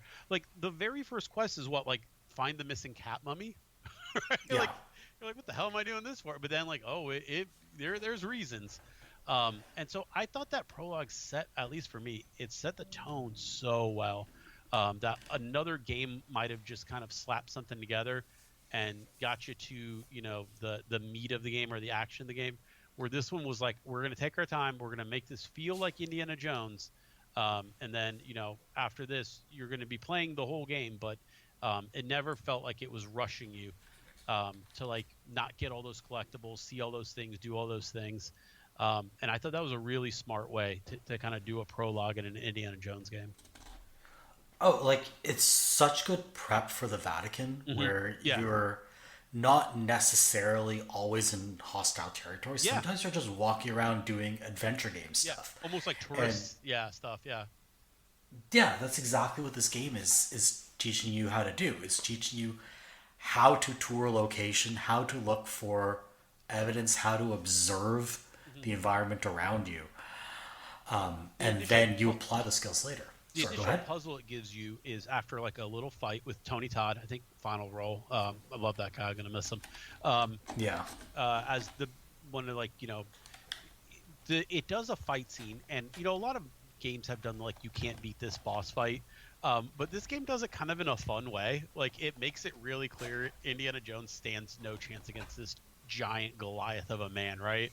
But it's doing it kind of in a fun way where like Indiana's like, well, now you've made me mad, and you think like you got a chance, but no, he just beats the shit out of you.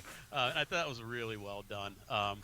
So and then you're like, you kind of wake up, from being knocked out, and it's like, well, what did he steal? What did he do? Right? And you have to put together kind of through the environment what was missing from the display cases of antiquities, basically, to figure out exactly what he had taken. And it's, I would say, like on a scale of puzzle, I think that puzzle's probably like a 6, if I had to say, like, at least for me, because I for a while I was trying to figure out what it was actually asking me, um, as far as like the flags and stuff and what was from where, because I was trying to match what the thing looked like versus what the pictures look like. And so there's a little bit of trickiness to even that first puzzle where I didn't think it was a gimme. In some ways, I kind of had to make 3 or 4 different swaps so I got what it was saying. But when I got what it was saying, I wasn't annoyed. I was like, oh, okay, that's good. I should have caught that. Yeah, it provides a little bit of friction. I didn't think it was like a particularly difficult puzzle, but it provides like the necessary amount of friction, and it teaches you about the kinds of deductions that Indy's gonna Yeah. have to make throughout the game. Like, there's gonna be a lot of process elimination. There's gonna be a lot of using context clues, using like in some cases even like using what you know about language. So like identifying cognates in other languages and using them to like construct codes and things like that. So you might not know the days of the week in Italian, but by God, this game is going to teach them to you. Yeah. Yeah, and I thought that was smart. I thought that was a good way to show what kind of puzzle you were going to be up against, right from the get-go of that prologue. And I think it's so easy to just be like, oh, whatever, prologue, get me into the game. But this one I felt like it was a part of the game, and it was a cool part of the game. And I really, really, really like the prologue, which is an odd thing to kind of gush over. But I think when you play it, I think it's going to make sense because it comes together in a really cool way where it's like, okay, I am playing as Indiana Jones, down to the stuff he says, down to the things he finds, the record that you find, the baseball card. It just all feels like you're in that moment with Indy, and Yeah. like a partnership way, like you're playing as Indy but with Indy at the same time. And I also think it's so important that it like shows you that Indiana Jones is an actual archaeology professor Yeah, yeah, and sets you up as like it setting up that university life is, I mean, it's key for what happens later in the plot. yeah, But also it's key to how what he is as a character. Like, he is kind of a nerd, yeah, right? yeah, I mean, in a good way, but like, I mean, I'm a total nerd. I can say that, right? But like, he is someone who is like deeply passionate about archaeology, and you want to get that across. Like, you want to get across that he's smart, that he's passionate about the subject, and that he has a like home life, yeah, right? And by establishing all of that, by like grounding him in Marshall College before you jet off around the world, you kind of establish Indy's baseline. And then later in the plot, when should we get into spoilers now? yeah, maybe, yeah, Okay, sure, full spoilers. Later in the plot, when Indy loses his freaking job, yeah. It feels impactful because you're like, damn, like I kind of wanted yeah, to, like see what was going on there. yeah, like he had that life where like I wanted to return to Marshall College Yeah, and hang out with my students, and now I don't get to do that. So like, God, it fulfills so many like vital roles to have that prologue or that section in Marshall College, to have it paced the way it is. yeah. 'Cause I think that was such a clever thing to it's set up. very low. I would say like it lets you take your time in the college, and it doesn't feel like you got to rush. And it basically gives you a really clear, like, once you do this thing, you're going to move on, right? Which is pack your suitcase, right? Once you pack your suitcase, your adventure begins. So if you want to take your time and explore, the game's not going to punish you. There's no like looming ticking clock at that point, right? The stakes are extremely low. Find a cat mummy, you know. But boy, does it go to some places from there. But I kind of like that. I like when games start low stakes and then get more, you know, unraveled as it goes. Yeah, let's kind of get into some of those higher stakes. So after Connecticut, you go to Vatican. Rome and the Yep. Vatican, and this is where the game like reveals itself Yeah. as something that is not what people might have thought it would be. Yeah. Because your first, like, I'll straight up say this. the first level when you're like trudging through the castle, super Deus Exy. Yes, yeah, that's exactly what I felt. Exactly, like down to the the way that everything seemed to kind of like like a tunnel opens into a tunnel opens into a tunnel. You know, like you're like, wow, where am I at this point? But yeah, it felt like I was exploring, right? Yeah, you're exploring these spaces. The game is teaching you all about stealth mechanics. Hmm. You're learning how to like the first thing you learn how to do is distract a guard by throwing a bottle. And like this is where I started just like trudging around and sneaking. Yeah. The game's And combat isn't terrible, by the way. It's I wouldn't call it bad. There's definitely times where I think it's a little clunky, like we were talking about, but on purpose. oh, But like it's discouraging you. It yeah, does not want you to be like combat is always an option, and it wants that option to be there for you. But combat is really a last resort. It's yeah, what you do when you're like, I am all out of options and I cannot flee. yeah, I am going to like pick up a firearm and shoot these bullet sponges, and they are super bullet yeah. spongy. Like it takes like two, three shotgun blasts to kill an And enemy. even like the up close bonking, it takes a little bit of work to get somebody down. It's not like, I mean, you probably could maybe on an easier difficulty, even maybe just punch your way through the game. But the the game is not designed to do that. It really it pretty actively discourages you from playing like that. Yeah, like it is, um, and that's what I wanted to like draw listeners' attention to. Like this, the way the game is structured in terms of how it presents combat to you, how clunky it is on purpose. It's really about like this is not really a play your way kind of game. This is not a Deus Ex or Dishonored. But this is a game that gives you kind of the entire immersive sim toolkit.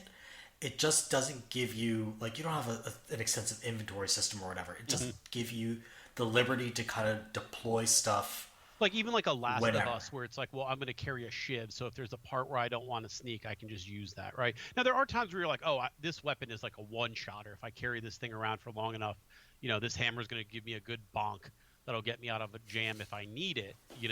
But you got to carry that thing with you for a long time until just in case it's not sitting in an inventory like ready to go when you want it. Yeah, and this like the reason I think this is so fascinating is because it's a very different approach to immersive sim design.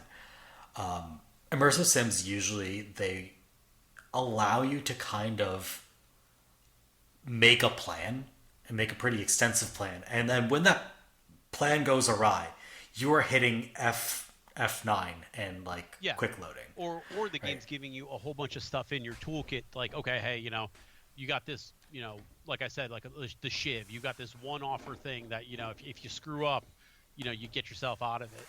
Indiana Jones, I feel like, is more like it wants you to improvise in the moment you get caught, and it gives you the stuff around you to do it, but it doesn't let you carry it all with you. You got to be like improvising on the fly.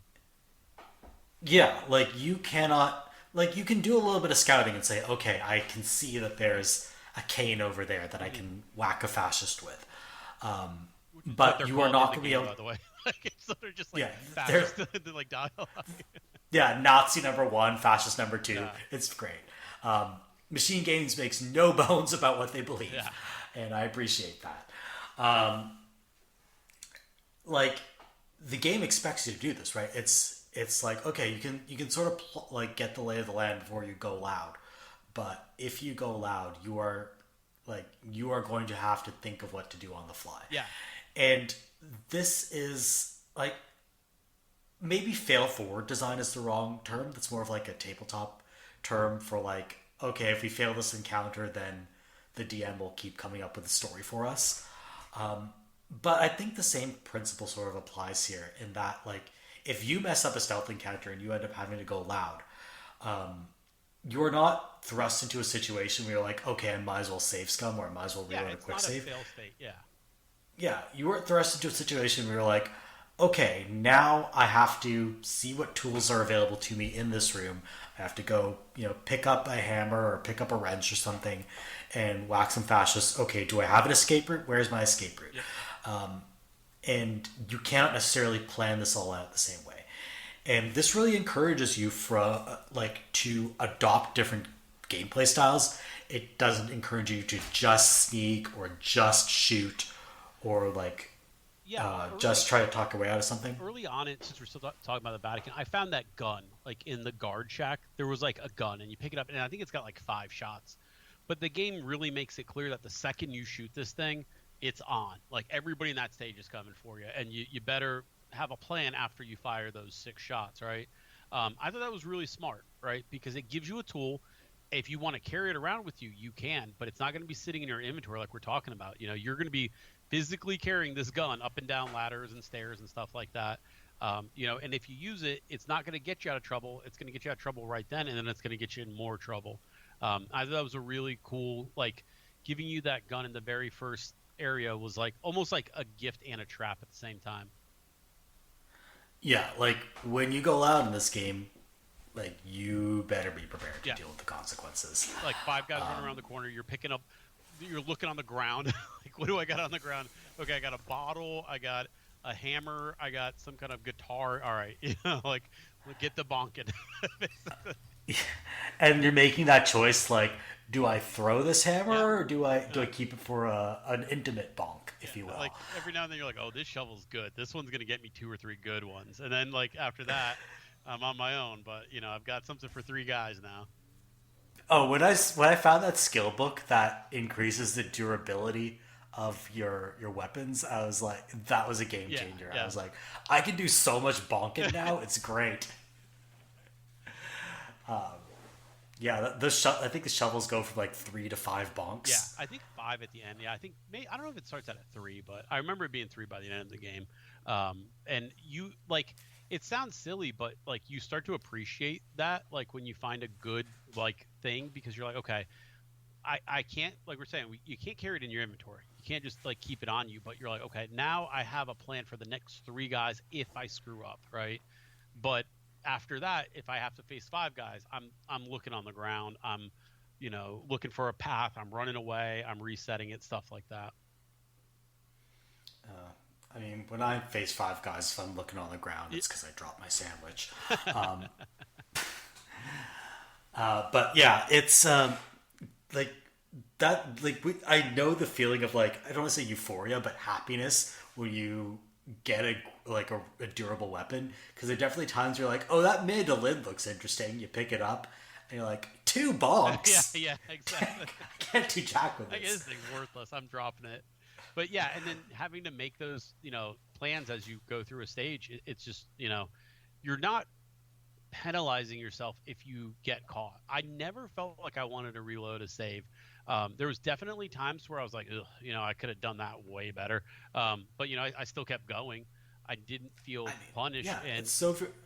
I mean, you can't really reload a quick save because you can go back to the last checkpoint. Yeah, but like you can't, like, there's no quick save, quick load here.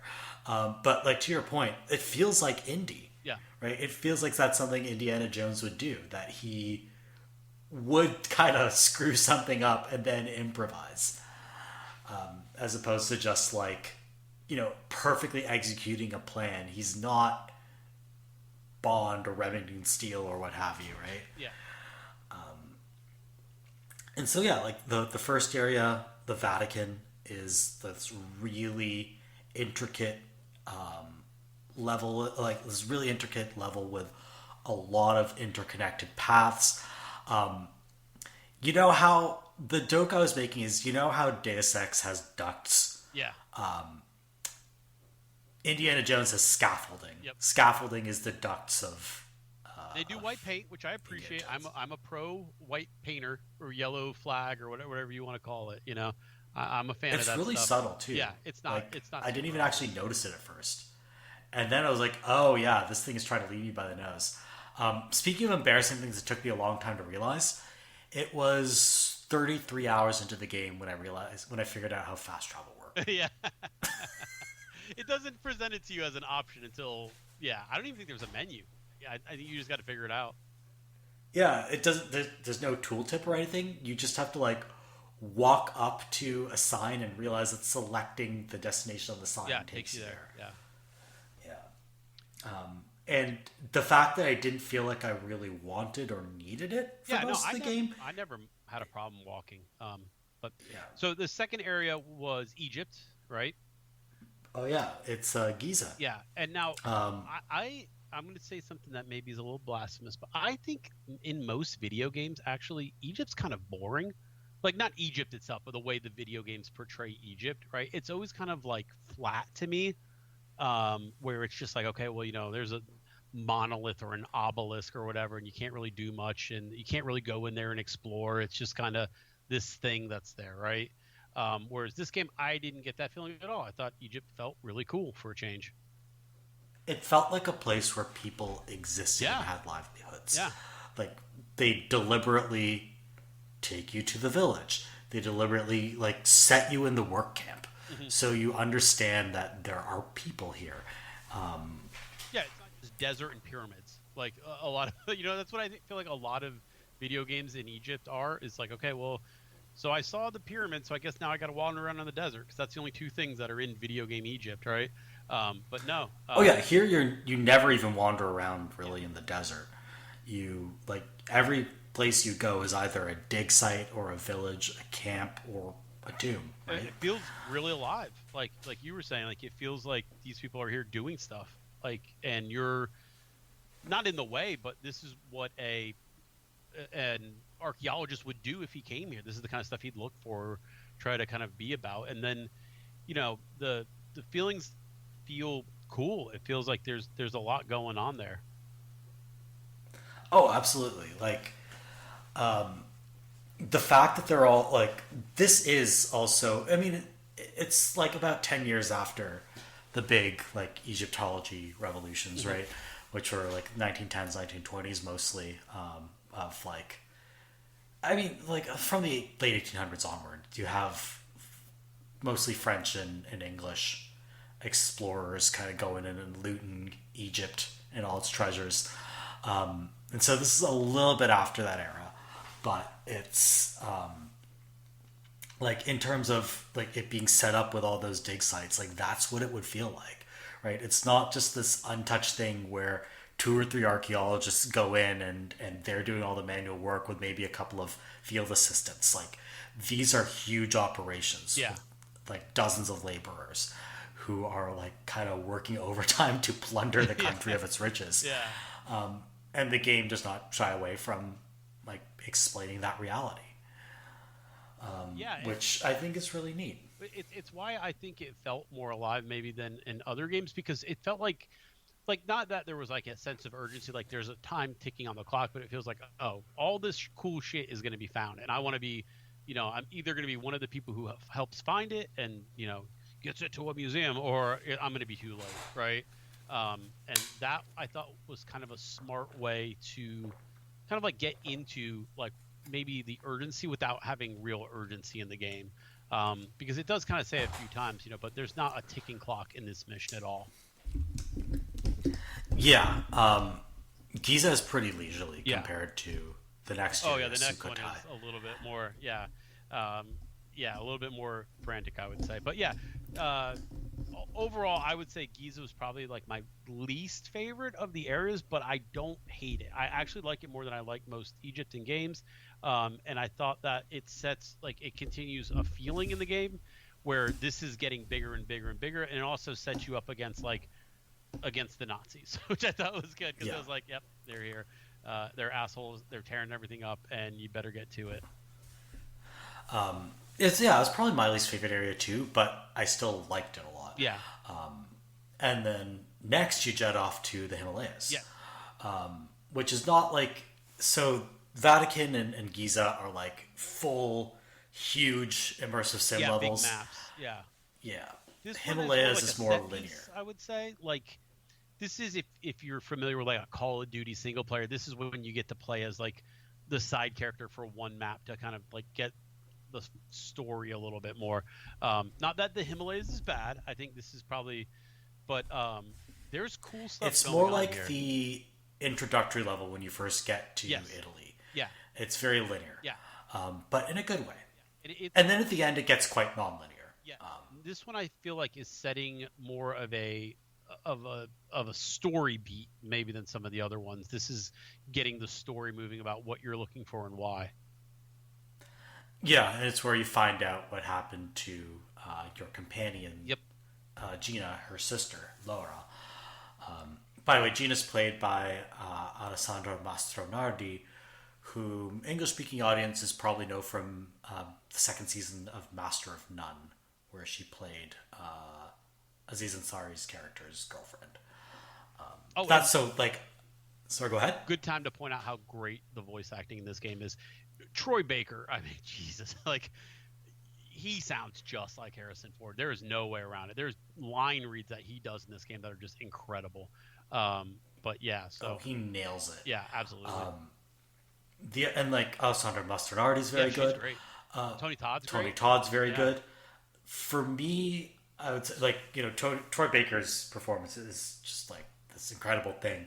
The other really incredible performance in this game is the villain, Emmerich Voss, played by Mario Scavrillis. That performance is incredible. Yeah. He knows exactly how to make Voss like perfectly despicable. Yeah. Great villain. Like maybe if I had to like rank him among the Indiana Jones villains, he might be number 2. You know what I mean? But like he is memorable in a way that, yeah, great villain. I would go as far as to say he's one of the all-time great video game villains. Yeah, awesome.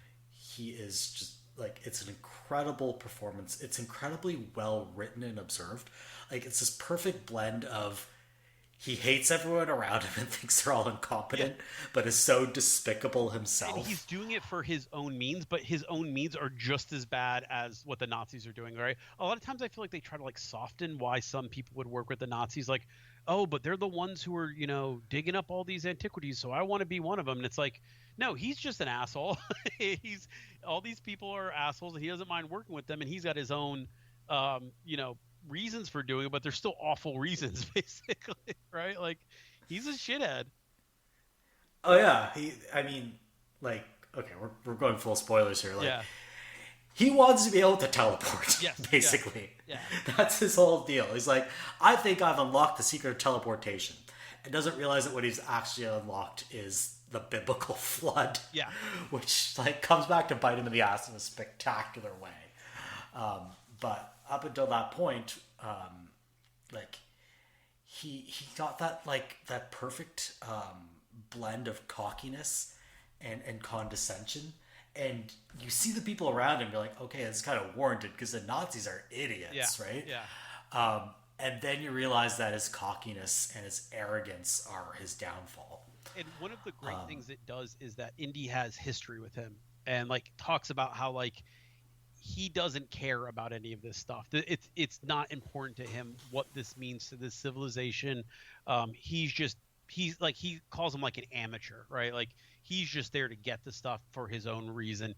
He doesn't care about the artifacts. He doesn't care about the people. All that's just a means to an end for him. And then you really see that as you get to deal with him more and more. Yeah, like, and it's important that Indy like doesn't think that Voss is necessarily stupid. Yeah, he thinks Voss is unethical. Right. And I actually think this works very well for Indy. Like, I know some people have been like, "Oh, Indiana Jones is woke now. He's talking about bringing artifacts to museums." Literally, it's the first thing he says in the movie, pretty much. Yeah. And like. But it fits so well with his personality, and it fits that he would like not only find Nazis despicable, but also that he doesn't like, he's an intellectual and he doesn't like sloppy work. The amateurish is almost what bothers him most about Voss at the beginning. He's like, this guy just doesn't get it, like he's desecrating things in the process of doing it. He's breaking valuable artifacts in his quest. Like, if I were doing the same thing, I would preserve the artifacts and I'd brush around them carefully.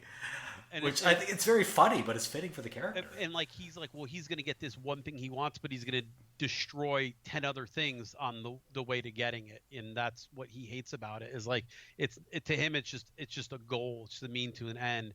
Whereas like with Indy, it's like it's all part of it. Yeah, and he appreciates everything. He appreciates all, like, even the artifacts that are not the ones that he's really going for. He's like, I want to catalog this in a museum. Yeah, and even like in the game, that there's like kind of like a gameplay reason to do that. It does kind of reward you for, doing some of these searches for things that maybe get mentioned in a one-off book, or like you were saying, an environmental story that you feel like maybe this is going to go somewhere. And more times than not, it does. And I think that's a really cool way to do it too. Yeah, in some cases it pays off because like it gives you experience points. I think they're called adventure points in the game. Adventure points, yeah. Yeah, which are what you use to unlock abilities when you find the corresponding skill book for them. And like, this is a game that's encouraging you. Yeah, go find all these relics and these other artifacts that are not important to the story. Go catalog everything. Go take photos. It's really, really encouraging you to take your time and observe the world around you. Yeah, which is a fun, especially when that's the opposite of what the villain does. It's telling you that this is what Indiana Jones do, and then you go do it in the gameplay. So that's always cool to me when the gameplay matches the narrative, right? It's telling you this guy sucks because he doesn't do this, and then you go and do the thing, that he wouldn't do, I guess. But yeah, I mean, like, he talks about, like, speaking of like what is he's gonna take apart Noah's Ark, right? Isn't that what his big plan was? Is to disassemble the Ark, and like, it blows Indiana Jones away that would even be something like you would consider if you found Noah's Ark, right? But no, like, it's just what he says, like, it's amateur bullshit. Yeah.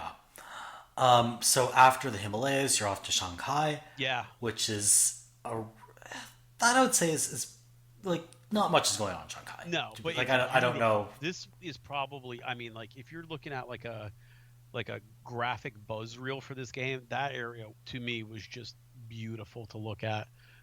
It's got a good feel to it, but yeah, there's not a ton going on there, but just something about, like, a lot of games do jungle. Don't get me wrong. Just like I said with Egypt, right? But something about the jungle at night is extra creepy to me.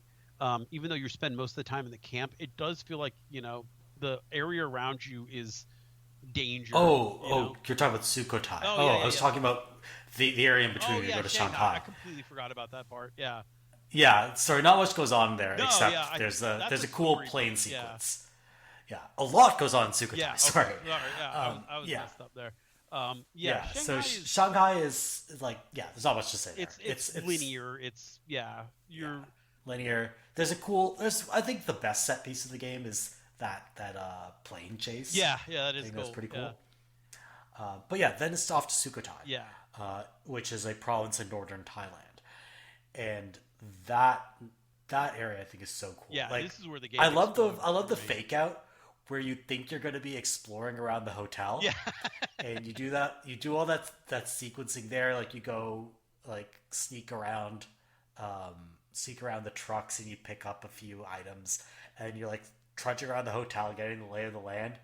And then it's like, nope, this is a one-off thing. Yep. Now you're being thrown into the jungle. Yeah, and the jungle is scary. I mean, there's something about that jungle I think that is scary to me. Like, I can't explain it, but like, it feels like the area around you is like pushing you away from it. Like, it is a dark, creepy jungle.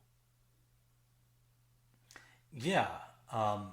And like, the other thing that's so interesting about it, like you said, is that it's gorgeous. Like, jungle is hard to pull off, and this game does it so well. Yeah. But it also is kind of a scary place. You're not expecting to run into like an animal or anything, but there could be a fascist hiding behind any and like bush. Every area you turn, it's like there's like a weird camp, or there's a weird, like, but you're exploring it as you go, and it looks gorgeous, and it feels cool to be exploring it, because everything seems to lead to something else in this game, and that's like, exploration is hard to do in a video game, right? And that's what this one always feels like. You exploring has a reason. It's never just like, something you do just to do. And the more you explore, the more you find, and the more it kind of like it's not like breadcrumbs really. It doesn't like make you go to these places, but you want to because it just seems like there's a new story right around every single like hill or whatever. Yeah, and like Sukhothai is probably the place where like the immersive sim design shines the Hmm. best. There are so many different approaches to like getting to your destination. You can like literally just sneak around certain like encampments that And it are blocking rewards the you way for that to too if you do that. a So temple. yeah, Yeah, like in some ways you'll be rewarded because you might see like a way you can take a photo, or like you're rewarded in that you're not going to waste health doing it. But then maybe you're missing out on skill books or medicine bottles or things like that, or other resources you might need. So yeah, you can like run through these areas going loud. You can sneak through the area. You can sneak around the area. Sometimes there's even a back way to get into some place. Then there's that part where you need to get all the Thai baht because you don't have enough money yeah, to yeah, buy the rebreather. And I think there are at least 5 different ways to approach that camp. yeah. And then when Like, you finally get into the temple, it's amazing. I mean, it is just it feels like they found every person in the world who knows how to make a great puzzle and hired them for this game because there's like what like 5 or 6 really good puzzles in that temple, right? I so think of like I there's a they're lot like of puzzles in three there. they're like three tombs or like three temples Yeah. that you go through The hidden in there. the last one. Oh yeah, but before you even get to that one, there's like this big side quest that you can do there with like one of your former students. Did you do that Oh, one yeah, with yeah, Anna yeah, yeah. Kavund? Yeah, so that one has this really neat sequence of puzzles that's based around like gears and clocks. Yeah.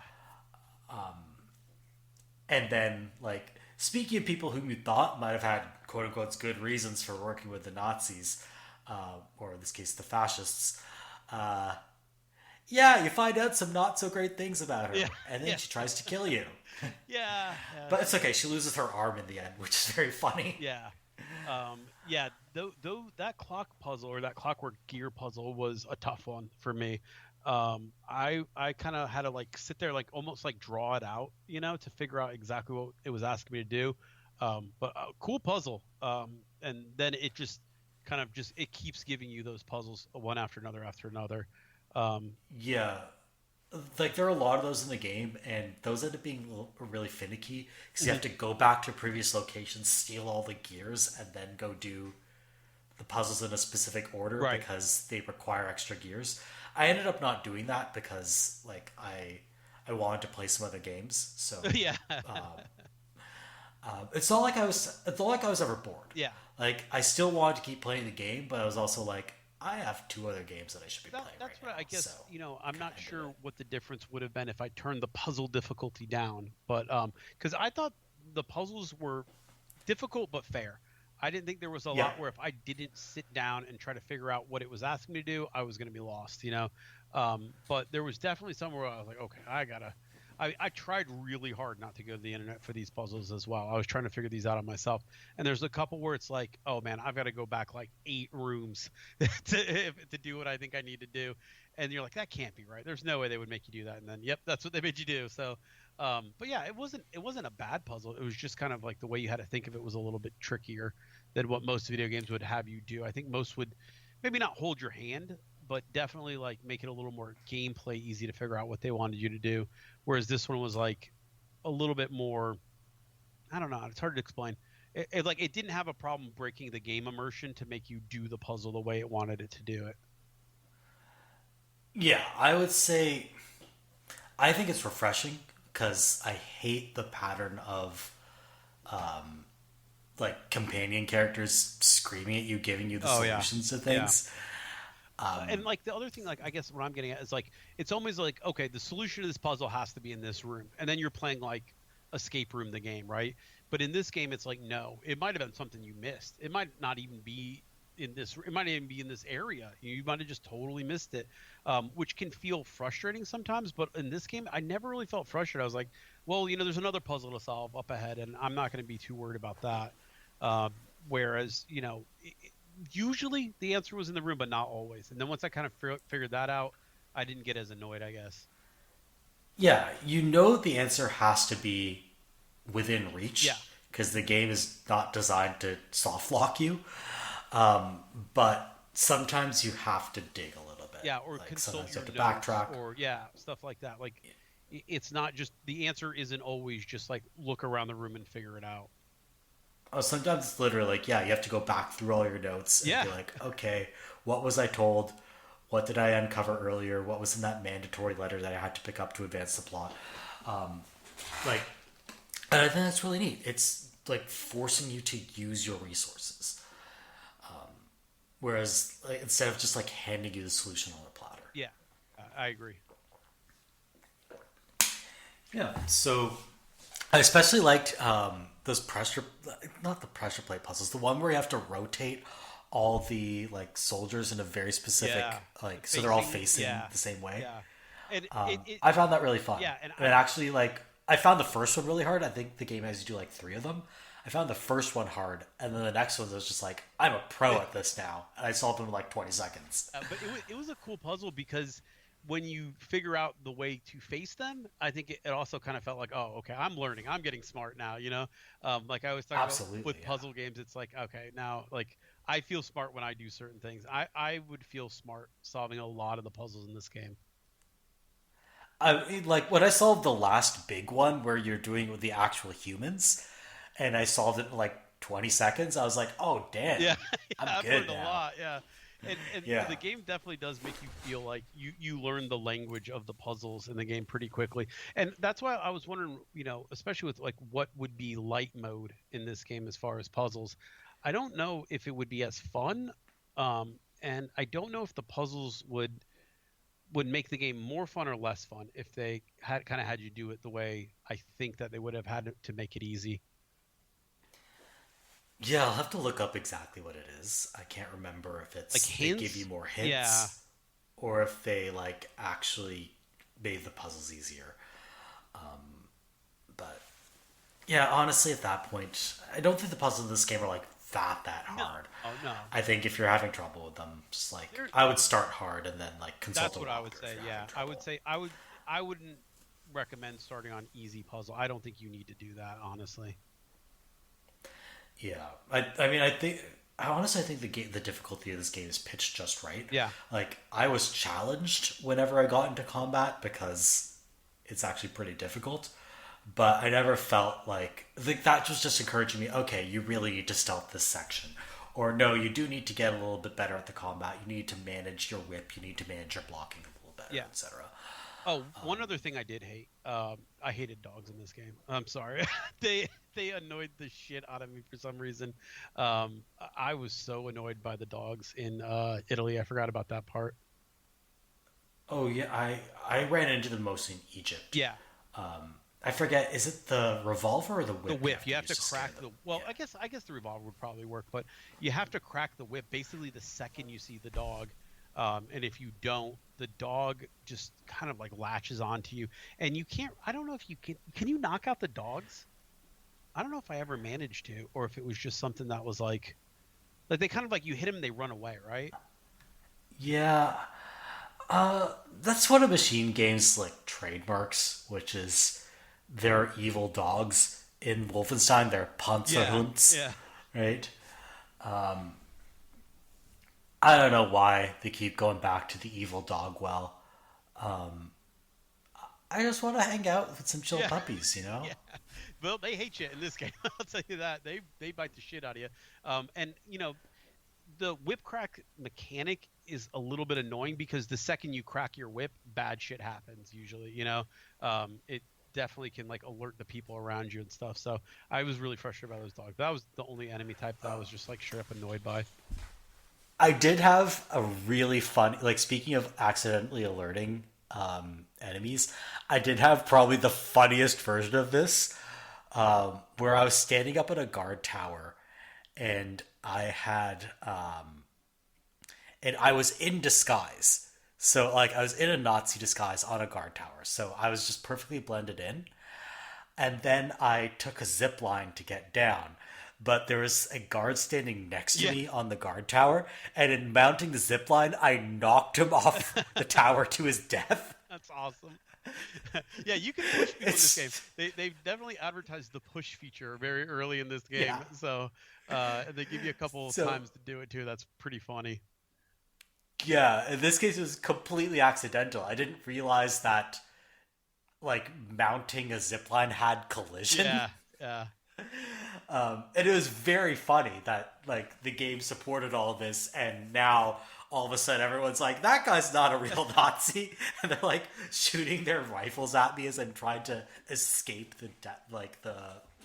their like evil camp. Yeah, there's a lot of like organic stuff that happens in the combat that's kind of silly but kind of funny, like Indiana Jones.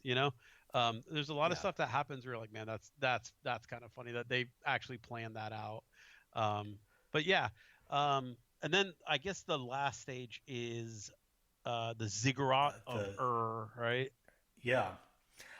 So speaking of that ziggurat, when I took Ancient Civ in high school, we had to build like scale models of famous like monuments or artifacts from the ancient world, and the project that I chose was the ziggurat at So for a while there was a giant, not a giant, like a pretty big papier mache ziggurat model in my parents' basement. So this one kind of I think is a really cool way to like combine like how Indiana Joneses usually do kind of that final battle scene, right? You've got the Nazi fighting mixed with the occult weird, finding archaeology stuff. And when you see the ark in that area, right? That's a really cool shot. Oh, that is like the way they frame Yeah. that shot, where you're seeing it from below, and you're not entirely sure what it It doesn't even is. look like yeah, and then you're like, "Oh my god." Oh, we're like, oh wait, that's a Yeah. boat. That's probably Noah's Ark. Yeah. And then you see the swastikas Swastikas hanging off of it. Yep. on it, and just like they're desecrating Noah's Ark. Like I'm not even Christian. Yeah. I'm offended. That was such a cool reveal though. That's what they were kind of doing underneath there. Really cool. And then I think great final boss battle. I like how he does karate. I don't know if that's corny or not, but I think it's so funny that he does like those little like weird karate stances as you're fighting him. It's a very like 1930s pulpy style of karate. I think that's why I like it. But yeah, I love It's that boss battle because of that. this is a reference that you might not get. I don't know if you like follow Smosh at all, but you know the like the Smosh Yeah. character, the Chosen. Mm-mm. Okay. Well, for listeners who do follow Smosh, it gives huge like the Chosen vibes, like a guy like a dude who is like super raised on kung fu movies or Japanese martial arts movies, and considers himself a master of the blade, and like starts doing those moves. That's what it reminded Like me nobody of. ever But bothered to tell him this doesn't actually work in a fight because I think pretty much when he does that, it's like a free punch, right? Like at least it was when I was yeah, yeah. I thought that was kind of funny. Yeah, yeah, that boss battle I found pretty challenging. The yeah. one part at the end that annoyed me was that part on the when you're both Stuff from hanging the whips. from the ship. Yeah. Yeah, I never figured out how to block his big kick attack. Oh, yeah. I mean, yeah. I think I I just think blocked maybe like the whole fight. I think that one. I remember just almost always block because you only got to hit him like once or twice there, right? yeah, Yeah. and then you finally get to take Gina's arm. Yeah.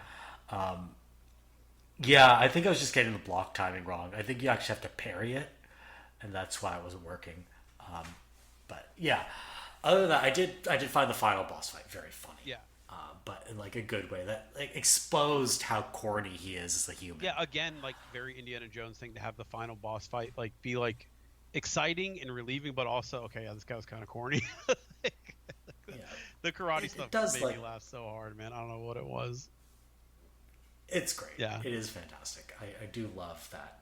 It is perfect. Like I learned martial arts from books, and now I am I've the studied the destroyer ancient of it. arts of Yeah, like crane kicking you or whatever. Like it's so karate. The way he says that, like, I studied Yeah. karate. Like, oh dear, that's Oh what this yeah, guy you did. is. But yeah, so I mean, like start to finish, I think I you know, I think in the greater scheme of things, like, you know, we talked a little bit about how why did Microsoft buy Bethesda? That was kind of like the thing for a while, right? And then it was like, well, what is the Wolfenstein studio even doing? They're not getting anything out the door. And it's like, oh, this Indiana Jones game. This, I mean, I even thought it was going to be a gigantic flop. Um, to see this game come together, I think has been really cool for me because I did not expect this to be as good as it was, start to finish, as I ended up like enjoying it. Yeah, like initially my impression was, okay, I know what Wolfenstein: The New Order is, a game that I like quite a bit, Mhm. and I know that like they make pretty good linear first person shooters. Then they made Wolfenstein 2, which I really did not Yeah, I didn't like like. two either. But like, you know, they have talent. Hmm. They know how to make, at the very least they know how to make a good anti-Nazi game, Yep. and that's always great. But that also set the expectation that this would be an equally linear, like, first person action game. And so, because they didn't go out of their way to disabuse the public of that notion, I I went in with all the wrong expectations. And I think it, like, yes, this game has had a lot of positive word of mouth from especially critics who've played the game being like, this is not what you think it is. This is like either a stealth game, or some people are calling it a straight up immersive sim. Like, it took word of mouth for this game to get the recognition it needed, and I'm glad it got that word of mouth. But I wonder how, like, if you could have gotten more people like me in on the ground floor Yeah. instead of for 25% off in January. Yeah, and I mean that, like, I think I was pretty early to the sounding the alarm, like, oh wait, actually this is a good game. And even like when I was doing it, a lot of people were like, okay, well, there just doesn't have the reviews yet. I haven't really heard the same stuff. But then I think it started to kind of like crescendo, around January, where enough people were finally like, oh wait, yeah, this is good. And it did need the word of mouth, almost like a cult game. But you don't want your big, you know blockbuster AAA games to be cult games, right? You want them to be out of the gate hot. But maybe that's the beauty of Game Pass, right? Is like this game could function off of word of mouth because its goal is to sell Game Pass subscriptions, not day one sales. So maybe that does work in its favor a little bit. From what I understand, this game apparently did quite well, but I also think the reason it did quite well up front might be, sadly, because they misrepresented Hmm. it. Because people wanted to play an Indiana Jones action game. And when they finally got their hands on it, they're like, okay, this is not what I expected, but I'm enjoying Yeah, it. yeah. And so maybe this crazy marketing strategy actually paid off, and almost in a way that I don't want it to have paid off. You know what I mean? Well, Like, it's hard. we're learning the wrong lessons here. Yeah. Just lie to your audience and they'll buy Well, it's it. hard when you start to kind of like, I mean, not saying that we aren't. I mean, we're obviously, the key demographic is people with disposable incomes for video games at this point, right? Anybody who can shell out $70, yeah, you're the target demographic, right? But I think in Yeah, it, like, I'm not ultra rich, but I do. I'm pretty well right, off. I yeah, can afford video games, right? And so, like, yeah, people should be selling stuff to me. yeah. But I think that a lot of times it's, well, the Indiana heads are going to buy this no matter what. How do we get the people who have never watched any Indiana Jones into this? And I think what's weird about this is while yes, it does feel great, this game on its own would be good. If this was, I don't know, Bill Bill Santa Fe, you know, World Explorer, people would still like this game. Bill Santa Fe. I was gonna be like, Ohio Yeah, James. it would be a good game though. Regardless, I guess is what I'm getting at. Like the Indiana Jones property is cool. It feels like I said, like a cool labor of love. But the game, regardless of that, is good. So yeah, I mean, I think they maybe tried a little bit too hard to get people into the world. I guess that maybe they didn't need to. Yeah, I mean, we don't have the counterfactual to tell what would have happened in a world where this was marketed Hmm. differently. And, it got the game the success it needed. There'll probably be a sequel of some sort, and I'll welcome it. Yeah, I would love a sequel to this. I know that was one of the things you wanted to talk about, but yeah, I mean, um, this to me, this is going to sound crazy. I am probably more excited for the future of the Indiana Jones video game franchise at this point than I am the Indiana Jones movie franchise at this point. Yeah, like at some point they are going to need to recast Oh, Indiana they've Jones if they tried. want to keep making Indiana Jones movies. And you can't. Harrison Ford, fantastic Yeah, actor. You cannot de-age him forever. yeah, So yeah, at some point something's got to give. But like, yeah, I think Troy Baker can continue voicing Indy.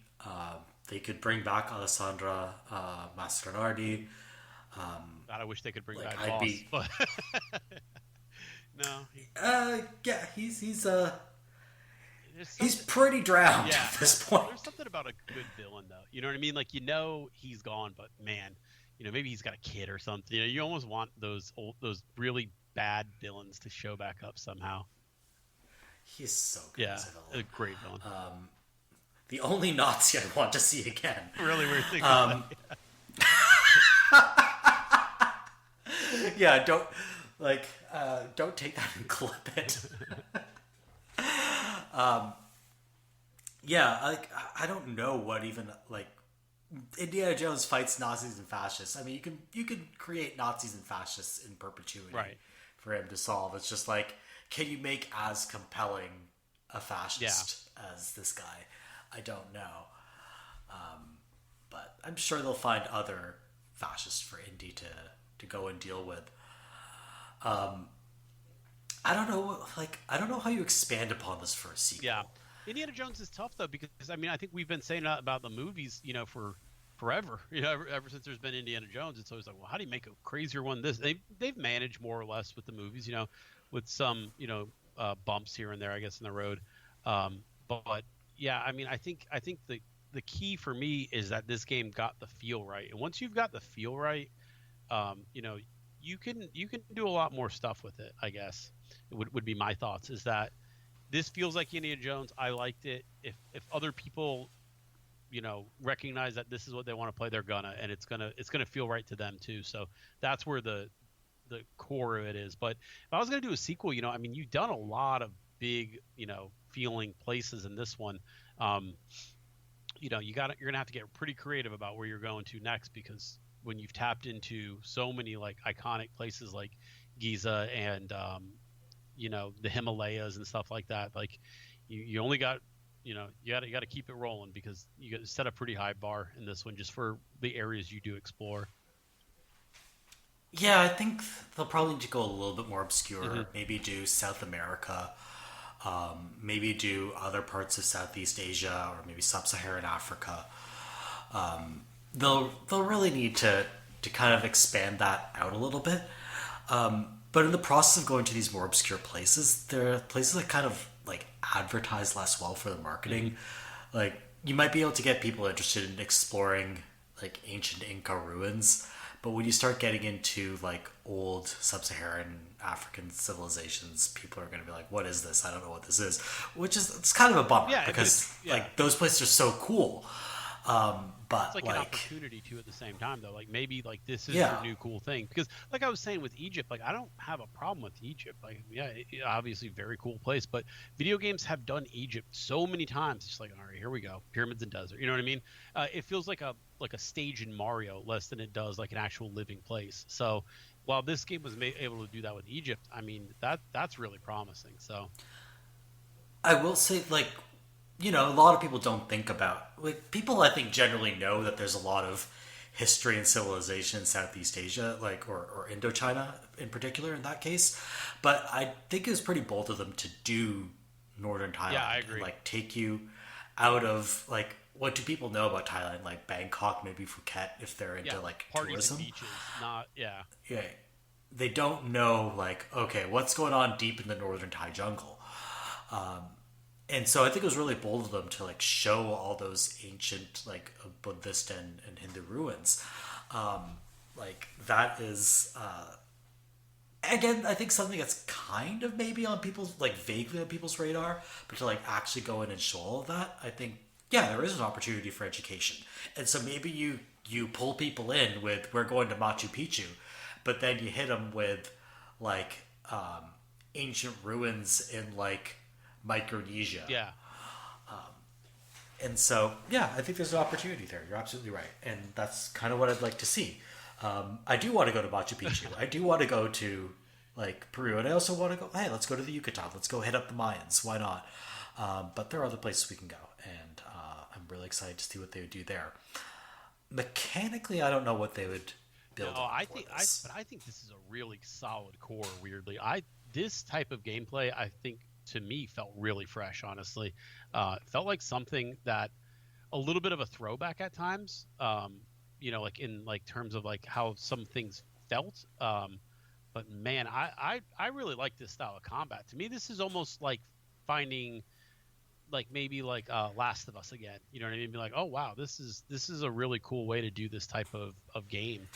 I really enjoy the combat style stealth mix because like I said with stealth, I never like it when stealth is a stage ender or a game ender or a fail state, and this game does a very good job of mixing fail state stealth with okay, I just want to keep going and see what happens and wing it stealth. Yeah, I want them to keep that dynamic. I think, like to me, this like I've been jokingly calling this game Thief 5 because it reminds me a lot of. Do you remember like Thief 2014, like that Eidos Montreal did between Deus Ex Human Revolution and Deus Ex Mankind Divided? No. Yeah, so they made a fourth Thief game, and it's probably a good thing Not you don't the remember reboot, it because right? it was. Yeah, that was the reboot. Yeah. It was hot fucking garbage. I remember the reboot. Yeah, so that game, this feels like a better version of that game mechanically, and I think you can continue to kind of expand upon that Thief tool set. Like maybe Indy gets some more gadgets. Yeah, I don't know if that's like. Again, I'm not big on the Indy canon, so I don't know what's like. Is it crazy for Indy to be firing a bow and arrow? I don't think so because I mean that's like he always seems like the jack of all trades, so I don't think it would be weird if you know what I mean. He picked something up and generally knew how to use it because he seems like the kind of nerd who would be like, oh, I want to learn how to shoot a bow and arrow, and then he does it right. So yeah, I don't think that anything like that would be out of character for Indy. I don't think. I think the way that the game would probably have to kind of do it would be like. Kind of organically, like nobody's going to say, "Oh, he should know how to shoot a arrow." I think the thing would be, does the game give you cool gameplay for shooting a bow and arrow more than anything else? Because remember when we had the year of the bow? Yeah, I think I remember everyone was copying Tomb Raider 2013. Yeah. Yeah, like it doesn't even need to be necessarily bow and arrow. Just like, are there more tools in the arsenal that we can make available? To kind of expand out that immersive sim toolkit. Yeah. I'm not saying I want like a full-on inventory. I'm not saying Indy should be able to like carry 5 machine guns on his back. But I do think I mean he could kill a lot of Nazis with like 5 machine guns, right? But I do think it would be interesting to like give even more player freedom in terms of how you approach situations. Yeah. Because you don't really get to see that freedom really until Sukhothai. Yeah. And I think you can kind of introduce it earlier if you put more tools in the Indy toolkit. But yeah, we'll see what they do. Yeah, I mean, a sequel I think is pretty much guaranteed at this point. I hope so. I think they found a pretty cool formula with it. To be honest with you, I think the mix of stealth, the mix of combat, the mix of set pieces. I think I've always felt like set pieces in video games were always like really unfairly treated. Like people always shit on like Call of Duty for set pieces, and like man, I could play Call of Duty forever because I like those dumb set pieces so much. So I've always yeah, they're definitely a double-edged sword. Yeah. Like I don't think okay, I've only played one Call of Duty game. I don't think the set pieces are always Right. successful, but what makes or breaks a successful Call of Duty game is not its set pieces. No, It's yeah, like 100%. the reason I dislike Modern Warfare 2019 is because the moment to moment Yeah. combat is garbage. Yeah, and the respawning But enemies and all the little weird stuff that they do in those games. oh But god, yeah, that campaign is so ill-advised in so many yeah, ways. Just like every single instance of you having to like run from cover to cover to clear out a crow's nest, just that pattern repeats so many times throughout that campaign, and it's like find a better like encounter yeah. design, They please. cannot figure out how to tell the story without knocking you out. You know what I mean? I was like, geez, like my guy has to have like he must be borderline, crazy at this point for all the PTSD he has because every time you want to tell me something in the story, you're like, okay, well, since this guy can kill 10 million people, we got to knock him out to tell the story, I guess. I can't even remember whom you play as. Uh, Do you play as Soap? I forget. not in the new one. I think he plays like Rook or something like that, like the rookie. I don't know. I remember like because like I get them all mixed up. Like you're running through like that part of England, and like they like had gotten you like you were a cop or something in England, and like Yeah, you're a cop. you stopped the terror attack. I don't remember who you are, but yeah, I mean at this point, Oh, that level is so horrific bad. because you're less You like can't see you're anything. just like going. Oh yeah, it's you're going through. You can't see anything. You are straight up just killing Yeah, like the civilians. lens flare is like distracting. It's like you're playing a Michael Bay movie. That area was so bad. And I think they're trying to be like, oh, look at the fog of war. Anything can happen, but really, what it means is like I can't see shit. I don't know what to You shoot. can't see shit, and now I'm accidentally killing Yeah, civilians, and you're not like penalizing me for it. I'm like, if the cops in real life did this, I mean, they'd probably walk off scot yeah, free because we live in a hell world. But like, people would be mad. But no, in Call of Duty world, yeah, if you kill like 15 civilians in a tenement, no one cares apparently. but yeah, Yeah, that game's so not great. I think you can do set pieces. What I really think this one does. I mean, the Himalayan I think is a really good example of Oh, like the Himalayan set piece is really yeah, thrilling. It, Shanghai also like the airplane is really yeah, cool. the hanging from the whip airplane part. Yeah, I like that a lot. Oh yeah, that is a lot of fun. And then what's the other one? I think it's really goofy, but I really like the boat set piece at the end of Sukhothai Yeah, yeah. when you're like firing the machine gun and it's super action movie and boats are exploding around you. It's almost Grand Theft Auto-ish. Like um, all the I think there is a mission in GTA 5 where you're like shooting from a Yeah, boat, and but I everything just forget. exploding every time you shoot. Yeah, I love that Yeah. stuff. Saints Row has a lot of that kind of stuff too, and I always love that how dumb that feels. But like, they give you like the super overpowered machine gun, and they just let you go loose on it. I've always thought that was cool. Oh yeah, I love going to town on like it is a big like moment of Yeah, catharsis where you've been like sneaking the whole time and like carefully knocking Nazis out by yeah. There's like getting like up a behind them. string of knocked out bodies behind you, but now no, here's a machine gun. Go crazy. I by the way, I loved doing that. I loved picking up the bodies Yeah, and like arranging them in I piles. would have like body rooms, and I'm like, man, if somebody ever opens this fucking door, They'll have so many yeah, questions. just like piles I in the think there's room. yeah, there was one I think fascist camp area. I think it was in Gizeh where there's like a laundry room and I piled all the Nazi bodies into the laundry baskets.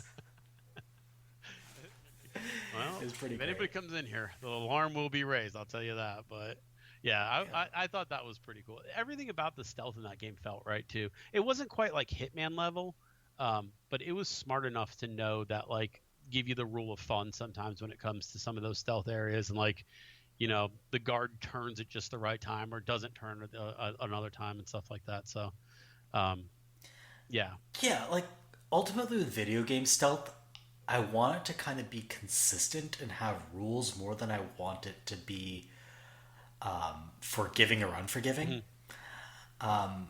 Like we're gonna do my favorite thing in the world and rag on Sekiro again. in that game, sometimes the stealth made no, like the Yeah, sight lines made no sense.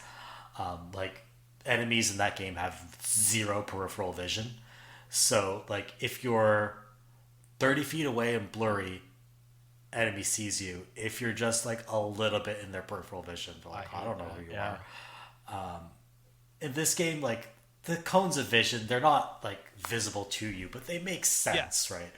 Like, Especially like the up and down areas. Like some of the later stages have a lot of like balconies and stuff like that. And it's like, oh, okay. If I stay right under him, sometimes he can't see me. You know, I like stuff like that. yeah, but it's like consistent and Yeah, predictable. That like once you're under someone or over someone, they're not really looking up or yeah, down, and like they do have peripheral vision, so you can't just like sneak up to the side of someone. You kind of have to go behind them. You have to crouch. They can hear your footsteps. It's all like it's all very, I don't want to say telegraphed, but it's all very consistent. It all works according to like easily identifiable rules. I had a really hard time with say the stealth in like the last game I played with stealth, the Starfield, and I could not for the life of me figure out what got me detected and what didn't. yeah, yeah. You know, especially like one thing I actually really liked in this one is that a lot of the enemies were loud. Like you could hear them like kind of jangling around or talking or like saying things. Or I thought that was a good way to kind of break up the stealth. Was like I didn't always have to see the guy; I could hear that somebody was in that room. You know? Yeah, and it's like a really good indicator to you when you're like, okay, do I get into this room? Do I wait outside the door and try to find like a little nook? So when the guard inevitably comes through, then I know how to like get Yeah, around. yeah, exactly. Yeah, there's like, oh man, there's like three of them in there talking. I better go find another way. It's that kind of Yeah, feeling. yeah. Like when you see fascist number Yeah, three in yeah. the subtitles, you know Yeah, you're in for two a I might bad be able to time. make work, but once I get that third one, it's time to find another way. Yeah. I think the last question I want to ask is, what do you think other games should take from this? Because this is, I would say, it's an immersive Yeah, sim. Some people might disagree with that. I would call it an immersive sim, and it does some things very differently from other immersive sims.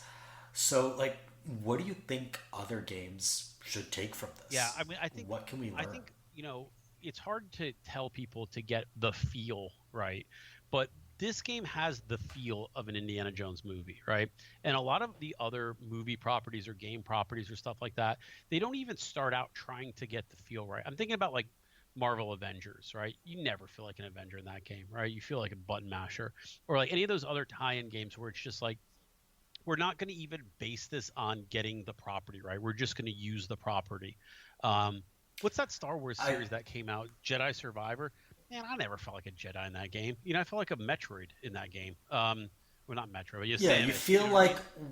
what if Samus had to wield a Right? sword, Yeah, yeah, basically? Like I will say this. See, the Batman Arkham games are often touted as being like you really feel like Batman, but they get only two-thirds of it right. They get the combat and stealth right, but Batman being the world's greatest detective, Oh yeah, that detective mode they was do they awful. do not get that right. Yeah, that detective mode They was all have awful. like yeah, they'll have like detective Yeah, sequences, right? But you're right, they're garbage. Like the funny thing is, out of the four Batman Arkham games, the only one that got detective stuff right was the one that wasn't made by yeah, Rocksteady. yeah, Yeah, Origins are like, oh yeah, Batman is actually a detective. He actually has to solve cases. I actually have to reconstruct crime yeah. scenes. And the other three games are so bad at So this. I think any game where you're going to base it on a property or you're going to reboot or a new sequel or something like that, I really think that you got to go and figure out what the baseline feel of the game is, right? Yeah, And that's what this game gets so right. Like I said, right from the beginning, you know, right from the prologue to the very end, everything about this game feels like it was crafted to be part of Indiana Jones. The world, the feeling, everything. So it's hard to say, get the feeling right first, but so many games I feel like, whether it's through development or this or that, they change tone. And I think a tone change is the hardest thing to come back from when it feels like I should be playing an immersive sim, but I'm playing, actually it's a shooter or something. You gotta get that right, and I think that's harder to explain or easier said than done, whichever one it is. But no, so many of the games I've played that are based on established properties just fucking miss that part right off the bat. Yeah, like they could have made an Indiana Jones shooter. Right. It would have been, I think, not true to what that franchise actually is, but they could have gone and made Yeah. one. Yeah. And I think I think to some extent they really did want to just make an immersive sim, and so they found a way to slot Indy into an immersive sim. But they also made sure that everything they put in here felt authentic to the idea of what this character should be Yeah. doing. Yeah. Like you do not expect a mild mannered archaeology professor to be going around with an Uzi. Hmm. But you do expect him to be sneaking around and kind of doing things he shouldn't be doing and maybe getting caught or not, right? And so you're absolutely right. It's nailing the feel. It's nailing the mechanics that make sense for a character like that particular character would be doing in this particular space. Yeah, and I mean, I think that even goes to like, even if you're not doing something based on established properties, I think the very first thing when you're sitting down talking about a game and you're making Redfall, it's like, okay, well, what are these zombie hunters like? What do they do when they're not hunting zombies? Like, make it feel like a lived-in character and world, right? Because that's what Indiana Jones does, man. The second he's in that college, I'm like, yeah, this feels right. Like it feels like he's, like you said, he's got a life at that college, and you want to get back to it. That's so many games don't bother with that, right? The character you play is the character you see on screen, and that's it. Whereas this game felt lived in a way. A lot of like even when you're doing original property, you can do that. You can have your characters hang out and talk and do random things between missions, but I feel like a lot of games don't bother with that. I don't know if Redfall does or doesn't, to be fair, but you know Yeah, I don't think a lot of people really played yeah. Redfall. I I'm just think saying, like, as I, an example, so many games like original properties, it's like yeah, you play the game and then that's it. There's not a world around the game, and I think building a game world is a lot harder than building a game story. But Indiana Jones, obviously, from all the movies and stuff, it's got a world, but then this one in particular just nails it. Everything about it feels right. absolutely. The thing I would say other games should learn from Indiana Jones is they need to get better at kind of incorporating fail forward Yeah. design. Like if something goes awry, like I should be able to improvise my way out of And especially it. with like And the way modern save systems work, you know what I mean? Like you're never really out, like not like it used to be, right? You're never really out tons of progress, even in a fail state. But why do so many of them? Why do games feel like they punish you, and others ones are like, okay, yeah, I can roll with this. But yeah, that's a good point. yeah, I would especially like to see it in immersive sims where like you know, don't get me wrong, I love the 2 days like most recent Deus Ex games. But when you mess up in that game, you're like, okay, quick reload, and then I'm back into Yeah, it. I would love to see games incorporate, like especially immersive sims, incorporate more of that, like not just being able to plan multiple different ways to tackle a problem, but also when things go awry, I want to have multiple different like contingency plans that I can just come up with on the yeah. fly. And Indiana Jones affords me that possibility, and I wish other Yeah, games did like as well. like you got that classic fight or flight moment, and it feels true to the movie where it's like, oh shit, something went wrong. I'm looking around for something to hit somebody with, and if I'm not, okay, well I'm putting on my dukes, right? Or oh man, there's way too many of them. I've got to go back and reassess this situation. It feels true to the world, and it doesn't feel punishing ever. Like I never felt like, you know, I think I maybe reloaded 3 times. 2 of those times because I was like, I fucked this puzzle up so bad I can't remember like how to get it back to like baseline. But like the other time I was just like, okay, yeah, I thought I could probably fight my way out of this, but I need to take a different way. But otherwise, I was able to adapt and just either get myself out of a situation or improvise something to get out of it. sometimes I just when I got into a stupid situation, I would just be like, you know what, I'll play this out for as long as I can until I die and see what happens. And like most of the time, I would die. Yeah, there's definitely But some scenarios like, where it's like, oh yeah, you should have snuck there. I don't know what you were thinking. But yeah, every now and then you'll get like a but stupid little death loop of like, okay, I'll bonk this guy. His friend will come look on his corpse. I'll bonk that guy. You know what I mean? Like you can kind of like make a little like pattern out of it. But mostly like a train of yeah, yeah, unconsciousness. exactly. But then the game would kind of punish you later on, where you're like, oh man, I'm running out of stuff to bonk people with. So, yeah, the I do love this game, by the way, has no morality yeah, system whatsoever. It's sort of like you don't feel at all like punished for going yeah, loud. Like if I have to kill a couple of Nazis, it doesn't matter. Or my favorite thing to do, especially in Sukhothai, is some of the camps are built next to the yeah. swamp. So if you knock someone out, you can Retreat. just dump their Yeah, body in the river. yeah. It's so fun. It's great. You like go back and find another shovel, whack another couple, throw them into the sad little laundry room of unconsciousness, and then, keep rinsing and repeating. But yeah, I mean, so this game's probably going to get, I would say, weirdly, maybe even more hype in pretty soon when it releases on PS5, right? Don't you think there's going to be another little cycle for it? I think there will be. I think I think the fact that it had that positive buzz, like early in January from like game like it it was Eurogamer's Game of the Yeah, Year, which was part of what propelled so much of I don't want to say hype, but positive word of mouth around it was people being like, wait, Eurogamer isn't giving this to Astrobot or Final yeah. Fantasy VII Rebirth or Metaphor. It's going to Indiana Jones. That's weird. Like, and so after that, it became like, okay, there must be something to this game. You get the positive word of mouth out there, and I think we're kind of past the peak of that. I think the bump from the PS5 release will be pretty small, Okay. but I think it'll be there. I think you'll get a few more people I into was it. thinking about this too. Is this Disney's most successful game? No, I mean, we're not going to go back to No, KOTOR because you know what I mean. Like they didn't own Star Wars then. But is this the most successful? Disney licensed out this property. They made a video game of it, and it's the best game that Disney made. no, I'm pretty sure Star Wars Jedi probably sold more You think copies. so? I mean, I have to look that up. Well, I mean, maybe not more Also, copies, Marvel's Avengers. maybe best retail. No, Marvel's Avengers didn't do that well. I mean, Marvel Rivals Yeah, is probably their most successful at this point. yeah, I could see that.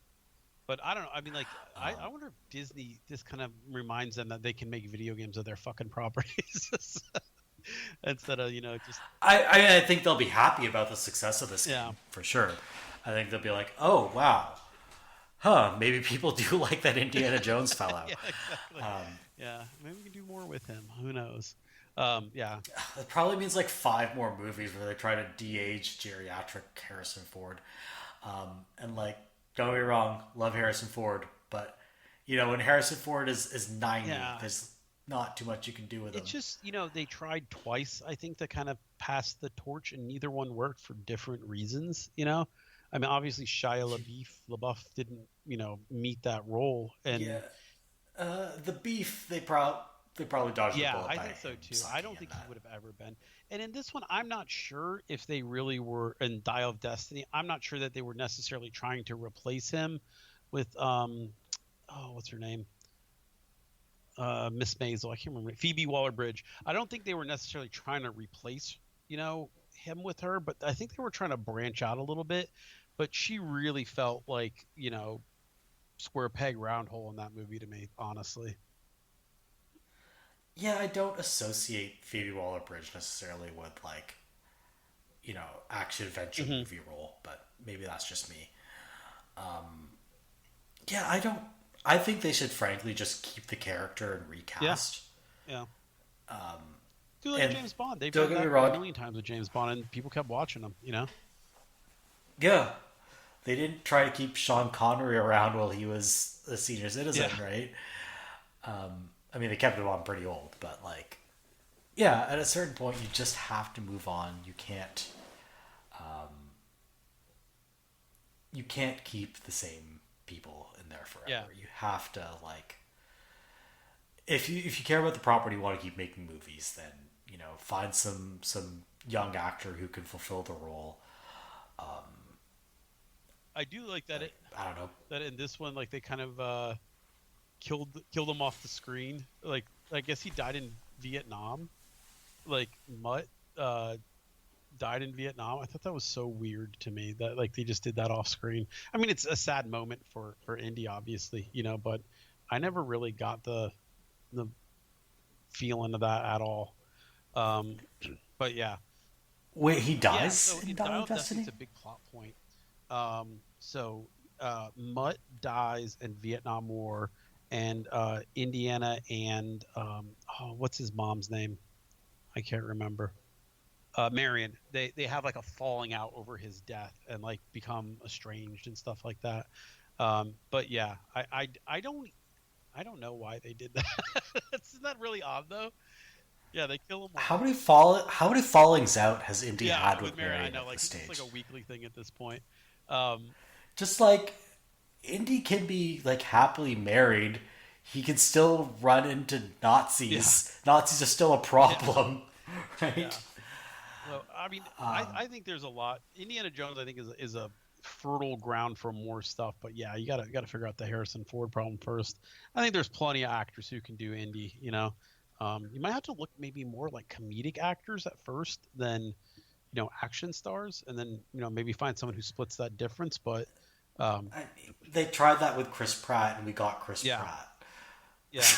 But I think there's something But about like, Harrison Ford that's kind of like an every guy kind of person. And I think that's a hard thing to get with a lot of today's like actors, maybe, like a lot of them want to be larger than life. And I think Harrison Ford kind of isn't. He's kind of exactly life sized, I guess. yeah, you want someone who can bring that physicality to the role, but you want someone who can do Yeah. humor and kind of dry deadpan humor. Yeah. And is it harder to get a funny guy to do action or an action guy to do funny? I guess that's the Hollywood question. Like, yeah, I'm trying to think who would be perfect for this. I mean, Kumail Nanjiani really buffed Mhm. up. Maybe give Oh it to yeah, him, I right? forgot about Uh, that. The Eternals. Yeah. yeah, I mean, he killed that Yeah. role. But maybe it's a little bit. Maybe he's a little bit too goofy for it. I don't know. I was gonna think Alan Richson, who can do comedy, but like he's football player Yeah. built. Like that's not I would indie. think maybe could be good, only because I've seen him in a bunch of stuff lately, would be Nicholas Holt. But then, Oh yeah, yeah, like he's always got a little bit of an edge to him. I do kind of like him, and I think he actually to me he was really funny in a couple movies that I saw him in. So they're kind of wry, but he was really good in Renfield. I don't know if you saw that one. I did Yeah, not. it's a pretty good one. And then, he's in Nosferatu, but yeah, in Renfield he kind of plays like this like put upon servant to Dracula. It's pretty good, but I was like, man, he's got that kind of like little bit of an edge to him. Oh, he's like building up a vampire movie Yeah, he's filmography. playing them all over the place. But yeah, he's kind of got that Indiana look to me, I guess. But I don't know. He's British, I think so. I have to see how his American is. You can't have a British Indiana Jones. I'm just being honest with you. He's ours, damn it. They have James Bond, right? I mean, I will say Tom Holland does a decent Oh American yeah, yeah, accent. yeah. I He might mean, be a he's good played one. Nathan Drake. Yeah, You could. I don't know if he has like the gruffness down though. that's true. Yeah, yeah. You gotta be able to You need a switch it specific. on, right? Yeah, you need a specific kind of gruffness and a specific kind of cantankerousness to be indie. I don't know if that's within Tom Holland's repertoire, but we know he can do both action and comedy, Yeah, which I is agree. important. Well, we'll see what happens. I mean, I don't know. Like I said, I think I might be more excited now for the video games moving forward than because I mean, as long as Troy Baker can keep doing Harrison Ford, man, I can go on for 100 years because he nails it. I mean, just absolutely. But Yeah, and not just like imitating the no, voice, yeah, all the emotional inflections, like genuinely yeah. It's acting not an with a impersonation. voice that It's is like, not his own. yeah, he just becomes Harrison Ford playing Indiana Jones. There's like line reads. I'm like, damn, that's perfect. You know what I mean? It's pretty good. Absolutely. Well, this has been a really nice discussion of Indiana Jones Yeah. and the Great Circle. Big recommend from me Yeah. Me too. probably would have been like definitely if I'd played it last year, definitely would have made my top 10, probably my top 5 as well. Yeah, I wish I would have got It's more into just it because I think I put it at my top five just for that reason. I was like, I know this is going to be a good one. You know what I mean? But I hadn't gotten far enough yet because there's games that I think I even said like if this game blows the landing, but otherwise I can only see it really moving up the list. yeah, this game I think very much sticks the Yeah, landing. It's a 100%. really nice, really well made game.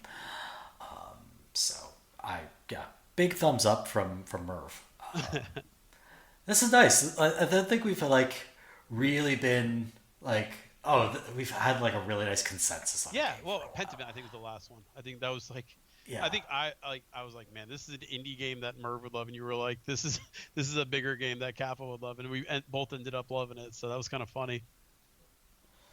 yeah. I think people forget because like let's be frank, first-person shooter campaigns over the past like decade have kind of sucked, and like Western RPGs are not really having a moment right Yeah, now.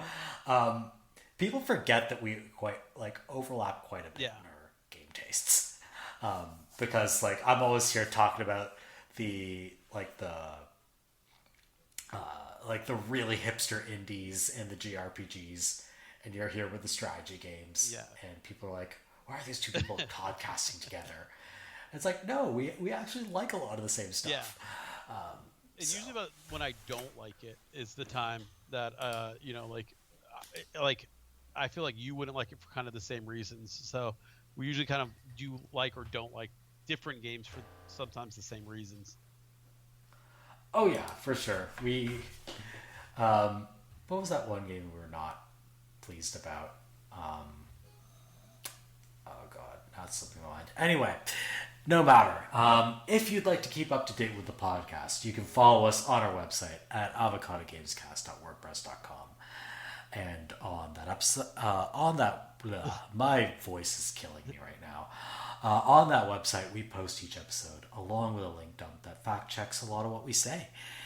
And you can also subscribe to us on Apple Podcasts, YouTube Music, or Spotify. Just search for Avocado Gamescast. We're right there. And if you're looking for more of us and more of some of our friends who have been on this podcast as well, you can check us out at The Avocado at the-avocado.org. It's a wonderful community full of people talking about not just video games, also books, movies, history, politics, and occasionally what they had for dinner. Yeah, and cats. Don't forget cats. Oh, plenty of cats. Like, if I'm not seeing a cat or dog photo, like, somewhere on the site on a given day, that is Yeah, I'm not like a real worried. avocado Yeah, day. what's going on here? Yeah, like, where'd all your cats go? Like, they'll get turned into mummies and stolen.